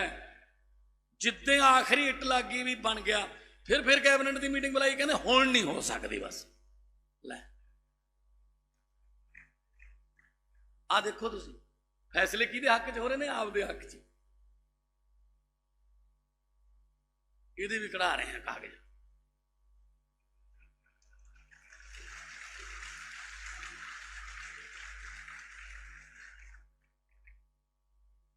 ਸਵੇਰੇ 5 ਵਜੇ ਉੱਠ ਕੇ ਚੈੱਕ ਕਰ ਲਿਆ ਕਰੋ ਮੋਬਾਈਲ ਫੋਨ, ਕਿਉਂਕਿ ਵੱਡੇ ਤੜਕੇ 3-3:30 ਵਜੇ ਤੱਕ ਤਾਂ ਕੁਝ ਨਾ ਕੋਈ ਹੁੰਦਾ ਹੈ। ਜਿਨ੍ਹਾਂ ਨੇ ਪੰਜਾਬ ਨੂੰ ਲੁੱਟਿਆ, ਜਿਨ੍ਹਾਂ ਨੇ ਪੰਜਾਬ ਨੂੰ ਕੁੱਟਿਆ, ਇੱਕ ਪੈਸੇ ਦਾ ਹਿਸਾਬ ਲਵਾਂਗੇ ਨਾ। 6000 ਏਕੜ ਤਾਂ ਮਨੀਸ਼ ਜੀ ਹਜੇ ਪਿੰਡਾਂ ਵਾਲੀ ਹੈ, ਉਧਰਲੇ ਪਾਸੇ ਨੂੰ ਜਾਵਾਂਗੇ ਹੁਣ ਪਹਾੜੀਆਂ ਦੀ ਜੜਾਈਆਂ 'ਚ, ਉੱਥੇ 2-2 ਹਜ਼ਾਰ ਕਰੋੜ ਦੇ ਤਾਂ ਫਾਰਮ ਹਾਊਸ ਨੇ, 2-2 ਹਜ਼ਾਰ ਏਕੜ ਦੇ। 50 ਤੋਂ 60 ਹਜ਼ਾਰ ਏਕੜ ਜ਼ਮੀਨ ਦੱਬੀ ਹੋਈ ਹੈ ਜੀ ਉੱਥੇ ਇਕੱਲੇ ਉਸ ਇਲਾਕੇ 'ਚ। ਲੈ ਜੇ ਉਹੀ ਛਡਾ ਲਈਏ, ਪੰਜਾਬ ਦਾ ਕਰਜ਼ਾ ਲੈ ਜਾਊਗਾ। ਇਹ ਤਾਂ ਹੀ ਉਹ ਸਾਨੂੰ ਪੁੱਛੀ ਜਾਂਦੇ ਸੀ ਵੀ ਗਰੰਟੀਆਂ ਦੇਈ ਜਾਂਦੇ, ਪੈਸੇ ਕਿੱਥੋਂ ਆਉਣਗੇ? ਇਹਨਾਂ ਨੂੰ ਐ ਸੀ ਇਹ ਤਾਂ ਪੈਸੇ ਸਾਡੇ ਕੋਲ ਹੈਗੇ ਨੇ, ਇਹਨਾਂ ਨੂੰ ਇਹ ਨਹੀਂ ਪਤਾ ਸੀ ਪੈਸੇ ਤੁਹਾਡੇ ਕੋਲੋਂ ਹੀ ਆਉਣਗੇ।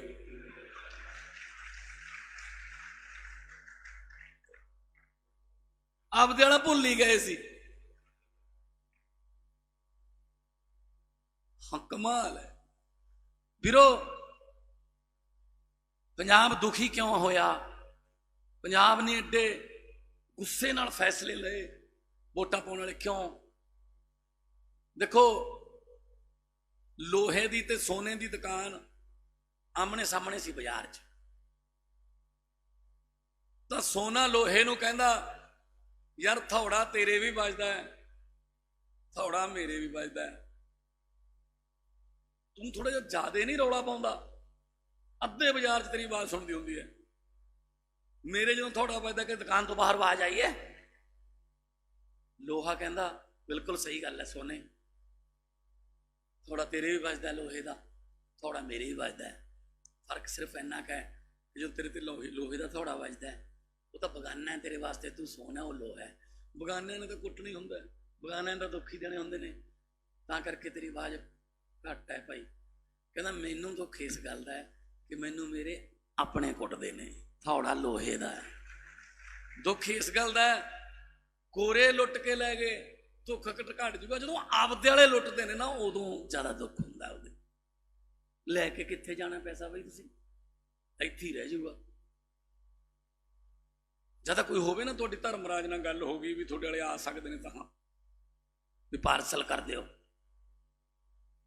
ਇੱਥੇ। ਨਾਲੇ ਪੱਕਾ ਪਤਾ ਹੈ ਕਿ ਜਾਣਾ ਕੁਛ ਨਹੀਂ, ਸਿਰਫ ਜੇ ਕੋਈ ਚੰਗੇ ਕੰਮ ਕਰ ਜਾਓਗੇ 4 ਬੰਦੇ ਯਾਦ ਰੱਖ ਲੈਣਗੇ, ਨਹੀਂ ਤਾਂ ਇੱਥੇ ਫਿਰ ਦੁਨੀਆ ਆਉਂਦੀ ਜਾਂਦੀ ਰਹਿੰਦੀ। ਜਾ ਕੇ ਜੰਕਸ਼ਨ ਰੇਲਾਂ ਦਾ ਗੱਡੀ ਇੱਕ ਆਵੇ ਇੱਕ ਜਾਵੇ। ਇਹੀ ਦੁੱਖ ਹੈ ਇਹਨਾਂ ਨੂੰ ਕਿ ਆਮ ਘਰਾਂ ਦੇ ਮੁੰਡੇ ਹੁਣ ਕਿਉਂ ਬਣ ਗਏ ਸਿੱਖਿਆ ਮੰਤਰੀ, ਆਮ ਘਰਾਂ ਦੇ ਧੀਆਂ ਪੁੱਤ ਕਿਉਂ ਬਣ ਗਏ ਮੁੱਖ ਮੰਤਰੀ। ਇਹੀ ਦੁੱਖ ਹੈ ਬਸ। ਸਾਡੇ ਘਰੇ ਆ ਗਏ, ਉੱਥੇ ਬਚੀ ਕੁਚੀ ਕਾਂਗਰਸ ਜਿੰਨੀ ਕੁ ਹੈਗੀ ਹੈ, ਬਿਨਾਂ ਪੁੱਛੀ ਆ ਗਏ। ਚਲੋ ਆਖੇ ਚਲੋ ਆ ਗਏ, ਚਲ ਚਾਹ ਪਿਆ ਲਓ ਯਾਰ। ਉਹਦਾ ਇਹ ਤਾਂ ਦਿਨ ਛਪਾਉਂਦੇ ਫਿਰਦੇ ਨੇ, ਚਲ ਸੂਰਜ ਜਾ ਛਿਪ ਜੇ। ਚਾਹ ਪਿਆਤੀ, ਚਾਹ ਪੀਣ ਤੋਂ ਬਾਅਦ ਘਰੇ ਹੀ ਬਹਿ ਕੇ ਨਾਅਰੇ ਲਾਉਣ ਲੱਗ ਗਏ। ਨਾਰਾ ਕੀ ਲਾ ਰਹੇ ਸੀ? ਧਰਮ ਸੋਤ ਤੇਰੀ ਸੋਚ ਤੇ ਪੈਰਾ ਦਿਆਂਗੇ ਠੋਕ ਕੇ। ਇੱਕ ਨਾਰਾ ਲਾਈ ਜਾਂਦਾ ਸੀ, ਸਾਡੇ ਹੱਕ ਇੱਥੇ ਨਾ।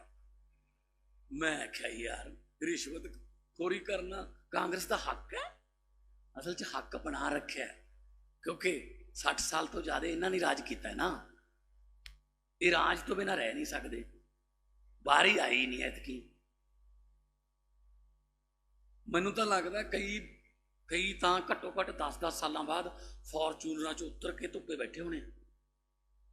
ਇਹਨਾਂ ਨੇ ਕਦੇ ਧੁੱਪ ਦੇਖੀ ਥੋੜੀ ਸੀ। ਜੇ ਅਕਾਲੀ ਆ ਗਏ ਤਾਂ ਵੀ ਇਹਨਾਂ ਦੀ ਚੱਲਦੀ ਸੀ, ਇਹ ਆ ਗਏ ਤਾਂ ਵੀ ਨਹੀਂ ਚੱਲਦੀ ਸੀ। ਹੁਣ ਨਹੀਂ, ਹੁਣ ਬਦਲਾਅ ਆਊਗਾ, ਵੱਡਾ ਬਦਲਾਅ ਆਊਗਾ। ਔਰ ਇੱਕ ਗੱਲ ਦੀ ਮੈਂ ਗਰੰਟੀ ਦਿੰਦਾ ਕਿ ਹੱਕ 'ਚ ਫੈਸਲੇ ਹੋਣਗੇ ਤੁਹਾਡੇ। ਵਪਾਰ ਨੂੰ ਮੈਂ ਬਹੁਤ ਵੱਡੇ ਪੱਧਰ ਤੇ ਪੰਜਾਬ ਨੂੰ ਮੈਂ ਇੰਡਸਟਰੀਅਲ ਹੱਬ ਬਣਾਉਣੀ ਚਾਹੁੰਦਾ, ਕਿਉਂਕਿ ਜਿੱਥੇ ਇੰਡਸਟਰੀ ਹੋਊਗੀ ਉੱਥੇ ਬੇਰੁਜ਼ਗਾਰੀ ਨਹੀਂ ਹੋਊਗੀ। ਪਹਿਲਾਂ ਵੈਟ ਹੁੰਦਾ ਸੀ, ਹੁਣ ਤਾਂ ਚਲੋ GST ਆ ਗਏ। ਮਨੀਸ਼ ਸਿਸੋਦੀਆ ਜੀ ਵਿੱਤ ਮੰਤਰੀ ਸੀ, ਬੁਲਾਏ ਵਪਾਰੀ, ਹਾਂ ਵੀ ਕਿਵੇਂ ਆਹ ਜੀ ਇੰਸਪੈਕਟਰ ਤੰਗ ਕਰਦੇ ਨੇ। ਅੱਛਾ ਠੀਕ ਹੈ, ਓਕੇ ਹੋ ਗਿਆ ਫੈਸਲਾ, ਨਹੀਂ ਆਉਣਗੇ ਕੋਈ ਤੁਹਾਡੇ ਕੋਲੇ। 12.5% ਵੈਟ ਹੁੰਦਾ ਸੀ, 5% ਵੈਟ ਕਰਤਾ, 7.5% ਵੈਟ ਘਟਾਤਾ। ਵੈਟ ਘਟਾ ਕੇ ਇਹ ਕਹਿਤਾ ਇਮਾਨਦਾਰੀ ਨਾਲ ਟੈਕਸ ਦੇ ਦਿਓ, ਤੁਹਾਡੇ ਤੇ ਲਾਵਾਂਗੇ। 2000 ਕਰੋੜ ਰੁਪਏ ਦੀ ਕਲੈਕਸ਼ਨ ਵੱਧ ਗਈ ਘਟਾ ਕੇ। ਇਹਨਾਂ ਨੂੰ ਇਹ ਨਹੀਂ ਪਤਾ ਨਾ, ਕਾਂਗਰਸੀਆਂ ਤੇ ਅਕਾਲੀਆਂ ਨੂੰ, ਜਿਹੜਾ ਸਾਡਾ ਪ੍ਰਧਾਨ ਹੈ ਉਹ ਇਨਕਮ ਟੈਕਸ ਦਾ ਕਮਿਸ਼ਨਰ ਰਿਹਾ, IRS ਹੈ ਉਹ। ਉਹਨੂੰ ਸਭ ਪਤਾ ਪੈਸਾ ਆਊ ਕਿੱਥੋਂ, ਪੈਸਾ ਜਾਣਾ ਕਿੱਧਰ ਹੈ। ਇਹ ਤਾਂ ਹੁਣ ਤੁਹਾਨੂੰ ਪਤਾ ਹੀ ਹੈ ਕਿਹੋ ਜਿਹੇ ਨੇ, ਚੰਦੂ ਮਾਰੇ ਹੋਰੀ ਤੁਰੇ ਫਿਰਦੇ ਨੇ। ਮਤਲਬ ਨਾ ਇਹ ਪਤਾ ਵੀ ਪੰਜਾਬ 'ਚ ਜ਼ਿਲ੍ਹੇ ਕਿੰਨੇ ਨੇ, ਨਾ ਇਹ ਪਤਾ ਬਸ ਆਪਦੇ ਧੀਆਂ ਪੁੱਤੀ ਦਿਸਦੇ, ਹੋਰ ਤਾਂ ਕੋਈ ਦਿਸਦਾ ਨਹੀਂ। ਸੋ ਵੀਰੋ, ਮੈਂ ਤੁਹਾਨੂੰ ਇਹ ਕਹਿਣਾ, ਇੱਕ ਬਹੁਤ ਵੱਡੀ ਜ਼ਿੰਮੇਵਾਰੀ ਮੇਰੇ ਤੇ ਆ ਗਈ। ਮੈਂ ਤੁਹਾਨੂੰ ਇੱਕ ਛੋਟੀ ਜੀ ਕਹਾਣੀ ਸੁਣਾਉਣਾ। ਇੱਕ ਕਿਸੇ ਪਿੰਡ ਦੇ ਵਿੱਚ ਕੋਈ ਸਾਧ ਸੀਗਾ, ਸੰਤ ਸੀ, ਡੇਰੇ ਤੇ ਰਹਿੰਦਾ ਸੀ। ਉਹਦੇ ਕੋਲੇ ਰੇਅਰੈਸਟ ਆਫ ਰੇਅਰ ਨਸਲ ਦਾ ਘੋੜਾ ਸੀ, ਬਹੁਤ ਮਹਿੰਗਾ। ਉਹਨੂੰ ਡਾਕੂਆਂ ਦਾ ਜ਼ਮਾਨਾ ਸੀ, ਡਾਕੂਆਂ ਨੂੰ ਪਤਾ ਲੱਗ ਗਿਆ ਉਹਦੇ ਕੋਲ ਘੋੜਾ ਹੈ। ਡਾਕੂਆਂ ਦਾ ਸਰਦਾਰ ਕਹਿੰਦਾ ਚਲ ਯਾਰ ਸਾਧ ਸੰਤ ਬੰਦਾ ਹੈ, ਖੂਨ ਖਰਾਬਾ ਕਾਹਨੂੰ ਕਰਨਾ ਹੈ, ਉਹਨੂੰ ਪੁੱਛ ਲਓ ਯਾਰ ਕਿੰਨੇ ਕੁ ਵੇਚਦਾ, ਲੈ ਲਓ। ਭੇਜਤਾ ਬੰਦਾ ਆਪਣਾ। ਉਹ ਕਹਿੰਦਾ ਬਾਬਾ ਜੀ ਘੋੜਾ ਕਿੰਨੇ ਦਾ ਵੇਚਣਾ? ਕਹਿੰਦਾ ਪੁੱਤ ਮੈਂ ਤਾਂ ਵੇਚਣਾ ਨਹੀਂ ਹੈ। ਕਹਿੰਦਾ ਬਾਬਾ ਜੀ 10 ਲੱਖ ਲੈ ਲਓ। ਨਾ ਵੇਚਣੀ ਨਹੀਂ ਆਪਾਂ ਨੇ। ਕਹਿੰਦਾ ਆਪਾਂ ਤਾਂ ਪਾਲਿਆ, ਛੋਟਾ ਹੁੰਦਾ ਬਸ਼ੇਰਾ ਸੀ ਜਦੋਂ ਇਹ। 20 ਲੈ ਲਓ ਬਾਬਾ ਜੀ। ਕਹਿੰਦਾ ਨਹੀਂ ਆਪਾਂ ਵੇਚਣਾ ਹੀ ਨਹੀਂ ਜਦੋਂ। ਚਲ ਕਹਿੰਦਾ 50 ਕਰੀਏ ਫਿਰ। ਉਹ ਕਹਿੰਦੇ ਨਹੀਂ ਵੇਚਣਾ। ਕਹਿੰਦਾ ਜੀ ਡਾਕੂ ਬਘੇਲ ਸਿੰਘ ਵਾਲੇ ਪਾਸੇ ਆਇਆ, ਕਰੋੜ ਤੇ ਗੱਲ ਨਵੇੜ ਲਓ ਹੁਣ। ਉਹ ਕਹਿੰਦਾ ਜਦੋਂ ਮੈਂ ਵੇਚਣਾ ਹੀ ਨਹੀਂ ਯਾਰ, ਕਾਹਦੇ ਕਰੋੜ ਰੁਪਏ। ਉਹਨੇ ਜਾ ਕੇ ਦੱਸਤਾ ਡਾਕੂ ਆਪਦੇ ਸਰਦਾਰ ਨੂੰ, ਕਹਿੰਦਾ ਉਹ ਨਹੀਂ ਵੇਚਦਾ। ਉਹ ਚੱਲ ਠੀਕ ਹੈ। ਚੌਥੇ ਪੰਜਵੇਂ ਦਿਨ ਉਹੀ ਡਾਕੂ, ਚੌਥੇ ਪੰਜਵੇਂ ਦਿਨ ਉਹੀ ਸਾਧ ਸੰਤ ਘੋੜੇ ਤੇ, ਉਸੇ ਘੋੜੇ ਤੇ ਬਹਿ ਕੇ ਸ਼ਹਿਰ ਵੱਲ ਨੂੰ ਚੱਲਿਆ ਸੀ। ਤਾਂ ਰਸਤੇ 'ਚ ਇੱਕ ਬਹੁਤ ਕੁੱਬਾ ਹੋ ਕੇ ਸੋਟੀ ਦੇ ਸਹਾਰੇ ਤੁਰ ਰਿਹਾ ਵਿਚਾਰਾ ਗਰੀਬ ਜਿਹਾ ਅੰਨਾ ਬੰਦਾ ਤੁਰਿਆ ਜਾਂਦਾ ਸੀ। ਉਹ ਕਹਿੰਦਾ ਭਾਈ ਮੈਂ ਅੰਨਾ, ਪਰ ਮੈਨੂੰ ਸੁਣਦਾ ਹੈ, ਘੋੜੇ ਦੇ ਪੌੜਾਂ ਦੀ ਆਵਾਜ਼ ਸੁਣੀ ਹੈ, ਕੋਈ ਸ਼ਹਿਰ ਵੱਲ ਨੂੰ ਘੋੜ ਸਵਾਰ ਚੱਲਿਆ, ਜੇ ਕਿਤੇ ਮੈਨੂੰ ਬਿਠਾ ਕੇ ਲੈ ਜੇ ਤਾਂ ਮੇਰੀ ਜਾਨ ਬਚ ਸਕਦੀ ਹੈ। ਮੈਂ ਬਿਮਾਰ ਹਾਂ, ਮੈਨੂੰ ਲੱਗਦਾ ਨਹੀਂ ਜੇ ਤੁਰ ਕੇ ਗਿਆ ਮੈਂ ਪਹੁੰਚੂਗਾ ਸ਼ਹਿਰ। ਉਹ ਸਾਧੂ ਸੰਤ ਜੀ ਉਤਰੇ, ਕਹਿੰਦਾ ਪਹਿਲਾਂ ਤੁਸੀਂ ਬੈਠੋ, ਪਹਿਲਾਂ ਫਿਰ ਮੈਂ ਮੈਨੂੰ ਜਦੋਂ ਬਿਠਾਏ ਉਹਨੇ ਮਾਰੀ ਘੋੜੇ ਦੀ ਅੱਡੀ, ਘੋੜਾ ਹੋ ਗਿਆ ਜੀ 50-60 ਮੀਟਰ ਤੇ ਖੜਾ ਕੇ ਘੋੜਾ। ਉਹ ਕਹਿੰਦਾ ਗੱਲ ਸੁਣ, ਤੈਨੂੰ ਕਰੋੜ ਰੁਪਇਆ ਦਿੰਦੇ ਸੀ ਨਾ ਅਸੀਂ, ਨਹੀਂ ਮੰਨਿਆ ਨਾ ਤੂੰ। ਉਹੀ ਬਘੇਲ ਸਿੰਘ ਦੇ ਬੰਦੇ ਆ, ਕੋਈ ਮੈਂ ਅੰਨਾ ਨਹੀਂ, ਕੋਈ ਬਿਮਾਰ ਨਹੀਂ ਹੈਗਾ ਮੈਂ, ਹੁਣ ਤੈਨੂੰ ਪੈਸੇ ਵੀ ਨਹੀਂ ਮਿਲਣੇ, ਘੋੜਾ ਵੀ ਨਹੀਂ ਮਿਲਣਾ। ਉਹ ਕਹਿੰਦਾ ਜੀ ਦੇਖੋ, ਘੋੜਾ ਤਾਂ ਉਸੇ ਦਾ ਹੀ ਹੁੰਦਾ ਜਿਹਦੇ ਹੱਥ 'ਚ ਉਹਦੀਆਂ ਬਾਗਾਂ ਨੇ, ਲਗਾ ਘੋੜਾ ਤਾਂ ਤੁਹਾਡਾ ਹੋ ਗਿਆ, ਪਰ ਮੇਰੀ ਇੱਕ ਬੇਨਤੀ ਸੁਣ। ਕਹਿੰਦੇ ਕੀ? ਕਹਿੰਦਾ ਬਸ ਇਹ ਦੱਸਿਓ ਨਾ ਯਾਰ ਲੋਕਾਂ ਨੂੰ ਕਿ ਤੁਸੀਂ ਕਿਵੇਂ ਖੋਇਆ ਮੈਥੋਂ। ਉਹ ਹੱਸ ਪਿਆ, ਕਹਿੰਦਾ ਇਹਦੇ ਨਾਲ ਕੀ ਫਰਕ ਪੈਂਦਾ? ਉਹ ਸਾਧ ਕਹਿੰਦਾ ਇਹਦੇ ਨਾਲ ਬਹੁਤ ਫਰਕ ਪੈਂਦਾ। ਕਹਿੰਦਾ ਜੇ ਤੁਸੀਂ ਦੱਸਤਾ ਨਾ, ਫਿਰ ਆਉਣ ਵਾਲੇ ਫਿਊਚਰ 'ਚ, ਭਵਿੱਖ 'ਚ ਨਾ, ਲੋਕ ਸੱਚੀ ਮੁੱਚੀ ਦੇ ਅੰਨਿਆਂ ਤੇ, ਸੱਚੀ ਮੁੱਚੀ ਦੇ ਬਿਮਾਰਾਂ ਤੇ, ਗਰੀਬਾਂ ਤੇ ਵੀ ਯਕੀਨ ਕਰਨੋਂ ਹਟ ਜਾਣਗੇ ਯਾਰ, ਕਿ ਪਤਾ ਨਹੀਂ ਡਾਕੂ ਹੀ ਨਾ ਹੋਵੇ ਕਿਤੇ। ਇਹ ਮੈਂ ਕਹਾਣੀ ਤਾਂ ਸੁਣਾਈ ਹੈ ਕਿ ਜੇ ਆਮ ਆਦਮੀ ਪਾਰਟੀ ਦਾ ਕੋਈ ਮੰਤਰੀ ਜਾਂ ਮੁੱਖ ਮੰਤਰੀ ਕਿਤੇ ਪੈਸੇ ਲੈਂਦਾ ਫੜਿਆ ਗਿਆ ਨਾ, ਤਾਂ ਐਡਾ ਦਿਲ ਟੁੱਟੂਗਾ ਲੋਕਾਂ ਦਾ ਕਿ ਯਾਰ ਇਹ ਵੀ ਇਹਨਾਂ ਤੋਂ ਹੀ ਉਮੀਦ ਸੀ। ਸੋ ਮੈਂ ਤੁਹਾਨੂੰ ਇਹ ਯਕੀਨ ਦਿਵਾਉਣਾ, ਜਿੱਦਾਂ 1 ਵੀ ਰੁਪਈਆ ਮੈਂ ਲੋਕਾਂ ਦੇ ਪੈਸੇ 'ਚੋਂ 1 ਵੀ ਰੁਪਈਆ ਖਾ ਲਿਆ, ਉਹ ਰੁਪਈਆ ਨਹੀਂ ਹੋਊਗਾ, ਉਹ ਸਲਫਾਸ ਦੀ ਗੋਲੀ ਸਮਝ ਲਿਓ ਉਹਨੂੰ। ਇਸ ਤਰ੍ਹਾਂ ਦਾ ਪ੍ਰਸ਼ਾਸਨ ਤੁਹਾਨੂੰ ਦੇਵਾਂਗੇ। ਸਰਕਾਰਾਂ ਚਲਾਉਣੀਆਂ ਆਉਂਦੀਆਂ ਨੇ, ਦਿੱਲੀ ਦੇ ਵਿੱਚ ਕਾਮਯਾਬੀ ਨਾਲ ਸਰਕਾਰ ਅਰਵਿੰਦ ਕੇਜਰੀਵਾਲ ਜੀ ਦੀ ਅਗਵਾਈ 'ਚ ਚੱਲ ਰਹੀ ਹੈ, ਔਰ ਬਿਜਲੀ ਲਗਭਗ 72% ਦਿੱਲੀ ਨੂੰ ਬਿਜਲੀ ਦਾ ਬਿੱਲ 0 ਆਉਂਦਾ ਹੈ। ਇਲਾਜ ਜਮਾ ਫ੍ਰੀ ਹੈ। ਜਿਹੜਾ 250 ਕਰੋੜ ਵਾਲਾ ਪੁਲ ਸੀ ਉਹ 100 ਕਰੋੜ 'ਚ ਬਣਾਏ ਨੇ, 150 ਕਰੋੜ ਬਚਾਇਆ ਹੈ। 1 ਵੀ ਰੁਪਈਆ ਕਰਜ਼ਾ ਨਹੀਂ ਚੜਾਇਆ, ਸਗੋਂ ਸਰਪਲਸ ਸਟੇਟ ਕਰਤੀ ਜੀ, ਸਰਪਲਸ ਸਟੇਟ ਦਿੱਲੀ। ਕਰਜ਼ਾ ਚੜਾ ਕੇ ਤਰੱਕੀ ਜਿਹੜੀ ਹੈ ਉਹਦਾ ਕੀ ਫਾਇਦਾ ਹੋਇਆ? ਲੋਕਾਂ ਤੋਂ ਤੁਸੀਂ ਮਾਫੀਆ ਰਾਜ ਬੰਦ ਕਰੋ, ਲੀਕੇਜ ਬੰਦ ਕਰ ਦੋ, ਪੈਸਾ ਖਜ਼ਾਨੇ 'ਚ ਆਊਗਾ, ਖਜ਼ਾਨਾ ਲੋਕਾਂ ਵੱਲ ਖੋਲ ਦੋ। ਕੋਈ ਘਾਟ ਨਹੀਂ ਹੁੰਦੀ ਸਰਕਾਰਾਂ ਕੋਲੇ, ਪਰ ਨੀਤ ਦੀ ਘਾਟ ਹੁੰਦੀ ਹੈ। ਸਾਡੀ ਨੀਤ ਚੰਗੀ ਹੈ, ਸਾਥ ਚਾਹੀਦਾ ਤੁਹਾਡਾ, ਤੇ ਇਸ ਗੱਲ ਦਾ ਸਾਥ ਚਾਹੀਦਾ ਕਿ ਤੁਸੀਂ ਪਹਿਲਾਂ ਸੰਗਰੂਰ ਤੋਂ ਮੈਨੂੰ 2014 ਦੇ ਵਿੱਚ 2.25 ਲੱਖ ਵੋਟਾਂ ਤੇ ਜਿਤਾਇਆ, ਪੰਜਾਬ ਸਭ ਤੋਂ ਵੱਧ। ਫਿਰ ਮੈਂ ਜਾ ਕੇ ਪਾਰਲੀਮੈਂਟ 'ਚ ਤੁਹਾਡੀ ਆਵਾਜ਼ ਉਠਾਈ, ਪੰਜਾਬ ਦੇ ਮੁੱਦੇ ਉਠਾਏ, ਫਿਰ MP ਲੈਟ ਦੇ ਪੈਸੇ ਦਾ ਹਿਸਾਬ ਦਿੱਤਾ ਜਿੰਨੇ ਕਿ ਮੇਰੇ ਕੋਲ ਹੁੰਦੇ ਸੀ, ਉਹਦਾ ਜਿਹੜਾ ਵਿਆਜ ਹੁੰਦਾ ਸੀ ਉਹ ਵੀ ਤੁਹਾਡੇ ਤੇ ਲਾਇਆ। ਫਿਰ 19 'ਚ ਤੁਸੀਂ ਮੈਨੂੰ ਫਿਰ ਮੌਕਾ ਦਿੱਤਾ, ਭਾਵੇਂ ਮੈਂ ਇਕੱਲਾ ਹੀ ਸੀ, ਫਿਰ ਵੀ ਮੈਂ ਜਾ ਕੇ ਉੱਥੇ ਬੋਲਿਆ। ਹੁਣ ਤੁਸੀਂ ਮੈਨੂੰ ਐਡਾ ਵੱਡਾ ਮੌਕਾ ਪੰਜਾਬ 'ਚ ਦਿੱਤਾ, ਤਾਂ ਫਿਰ ਮੇਰੇ ਵਾਲੀ ਸੀਟ ਜਿਹੜੀ ਹੈ ਉਹ ਖਾਲੀ ਜਿਹੜੀ ਹੋਈ ਹੈ ਉਹ ਕੋਈ ਹੋਰ ਨਾ ਭਰੇ, ਉਹ ਫਿਰ ਝਾੜੂ ਵਾਲੇ ਹੀ ਜਾਵੇ ਉੱਥੇ, ਤਾਂ ਕਿ ਉਹਨਾਂ ਨੂੰ ਵੀ ਪਤਾ ਲੱਗੇ, ਸਾਰਿਆਂ ਨੂੰ, ਬਾਕੀਆਂ ਨੂੰ, ਕਿ ਸੰਗਰੂਰ ਵਾਲੇ ਨੇ ਭਾਈ, ਇਹ ਤਾਂ ਬਸ ਟੋਪੀ ਵਾਲੇ ਕਿੱਲ ਠੋਕ ਦਿੰਦੇ ਆ ਇਹ ਸੰਗਰੂਰ ਵਾਲੇ, ਬਰਨਾਲੇ ਵਾਲੇ। ਸੋ ਤੁਸੀਂ ਬਹੁਤ ਸਾਥ ਦਿੱਤਾ, ਜਿਹੜਾ ਕਈ ਜਨਮ ਉਹਦਾ ਕਰਜ਼ਾ ਨਹੀਂ ਲਾ ਸਕਦੇ, ਤੇ ਤਜਰਬੇ ਨਾਲ, ਤੁਹਾਡੇ ਤਜਰਬੇ ਨਾਲ, ਤੁਹਾਡੇ ਤੋਂ ਵੀ ਤਜਰਬਾ ਲਵਾਂਗੇ, ਸਰਕਾਰ ਚਲਾਵਾਂਗੇ। ਸਿੰਗਲ ਵਿੰਡੋ ਸਿਸਟਮ ਮਿਲੂਗਾ ਜੀ, ਕੋਈ CLU, ਕੋਈ ਪੋਲੂਸ਼ਨ ਸਰਟੀਫਿਕੇਟ, ਕੋਈ ਫਾਇਰ ਦਾ, ਕਿਤੇ ਦਫ਼ਤਰਾਂ ਜਾਣ ਦੀ ਲੋੜ ਨਹੀਂ, ਵੈਬ ਪੋਰਟਲ ਹੋਊਗਾ, ਆਪਣੇ ਘਰੇ ਬੈਠ ਕੇ ਫੀਸ ਭਰ ਕੇ ਪ੍ਰਿੰਟ ਆਊਟ ਕੱਢ ਲਿਓ ਸਾਰੇ, ਜਿਹੜੇ ਵੀ ਜਿੰਨੇ ਵੀ ਤੁਸੀਂ ਕੋਈ ਚਾਹੀਦੇ ਆ। ਲਾਇਸੈਂਸ ਦਾ ਕਰਤਾ, ਲਰਨਿੰਗ ਲਾਇਸੈਂਸ ਵਾਸਤੇ ਕਿਤੇ ਨਹੀਂ ਜਾਣਾ ਪੈਣਾ। ਹੁਣ RTO ਦਫ਼ਤਰ ਦੇ ਕੋਈ ਗੇੜਾ ਨਹੀਂ ਮਾਰਨਾ ਪਊਗਾ, ਘਰੇ ਬੈਠੇ ਮੋਬਾਈਲ ਤੇ ਟੈਸਟ ਦਿਓ, ਮੋਬਾਈਲ ਤੇ ਰਿਜ਼ਲਟ ਆਊਗਾ, ਉੱਥੋਂ ਹੀ ਤੁਸੀਂ ਲਰਨਿੰਗ ਲਾਇਸੈਂਸ ਕੱਢ ਲਓ। 15 ਲੱਖ ਗੇੜਾ ਬਚ ਗਿਆ ਜੀ, ਕਿਉਂਕਿ 7.5 ਲੱਖ ਬੰਦੇ ਨੇ ਪਿਛਲੇ ਸਾਲ ਲਰਨਿੰਗ ਲਾਇਸੈਂਸ ਅਪਲਾਈ ਕੀਤਾ ਸੀ। ਘੱਟੋ ਘੱਟ 2 ਗੇੜੇ ਲੱਗਦੇ ਨੇ, 15 ਲੱਖ ਗੇੜਾ ਬਚ ਗਏ, ਖੱਜਲ ਖੁਆਰੀ ਬਚ ਗਈ। ਅਸੀਂ ਫਿਰ ਹੁਣ ਅੱਗੇ ਆਉਣ ਵਾਲੇ ਦਿਨਾਂ 'ਚ ਬਹੁਤ ਸਾਰਾ ਜਿਹੜਾ ਗਵਰਨਮੈਂਟ ਤੇ ਲੈ ਆਵਾਂਗੇ ਆਪਾਂ, ਕਿਤੇ ਜਾਣ ਦੀ ਲੋੜ ਨਹੀਂ, ਕੋਈ ਤੁਹਾਡੇ ਤੋਂ ਰਿਸ਼ਵਤ ਨਹੀਂ ਮੰਗੂਗਾ, ਨਾ ਇਹ ਕਹੂਗਾ ਕੋਈ ਕਿ ਬੁੱਧਵਾਰ ਨੂੰ ਆ ਜੀ, ਵੀਰਵਾਰ ਨੂੰ ਆ ਜੀ। ਇਹ ਸਾਰੇ ਖੱਜਲ ਖੁਆਰੀਆਂ ਦੇ ਜਿਹੜੇ ਤਰੀਕੇ ਨੇ ਬੰਦ ਕਰ ਦੇਣ, ਤਾਂ ਕਿ ਪੰਜਾਬ, ਜਿਸ ਤਰ੍ਹਾਂ ਮਨੀਸ਼ ਭਾਈ ਕਹਿ ਰਹੇ ਸੀਗੇ ਕਿ ਪੰਜਾਬ ਤੇ ਦਿੱਲੀ ਨੂੰ ਮਾਡਲ ਦੇ ਤੌਰ ਤੇ ਦੇਖਣ ਲੋਕ, ਕਿ ਹਾਂ ਯਾਰ ਇੱਥੇ ਇਹ ਕੰਮ ਹੁੰਦਾ ਹੈ, ਹਾਂ ਯਾਰ ਜੇ ਕੋਈ ਚੰਗੀ ਗਵਰਨਮੈਂਟ ਆ ਜਾਏ ਤਾਂ ਲੋਕਾਂ ਦੀਆਂ ਜ਼ਿੰਦਗੀਆਂ 'ਚ ਬਦਲਾਅ ਲਿਆ ਸਕਦੀ ਹੈ। ਇਸ ਕਰਕੇ ਮੈਂ ਤੁਹਾਡੇ ਕੋਲ ਆਇਆ।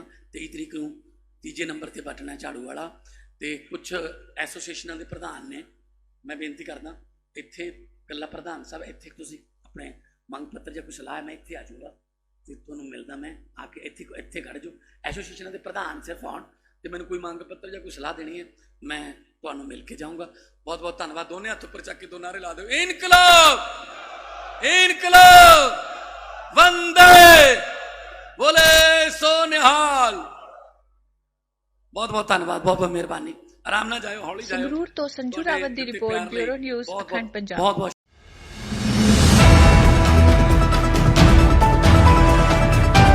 चैनल को सब्सक्राइब करना ना भूलें।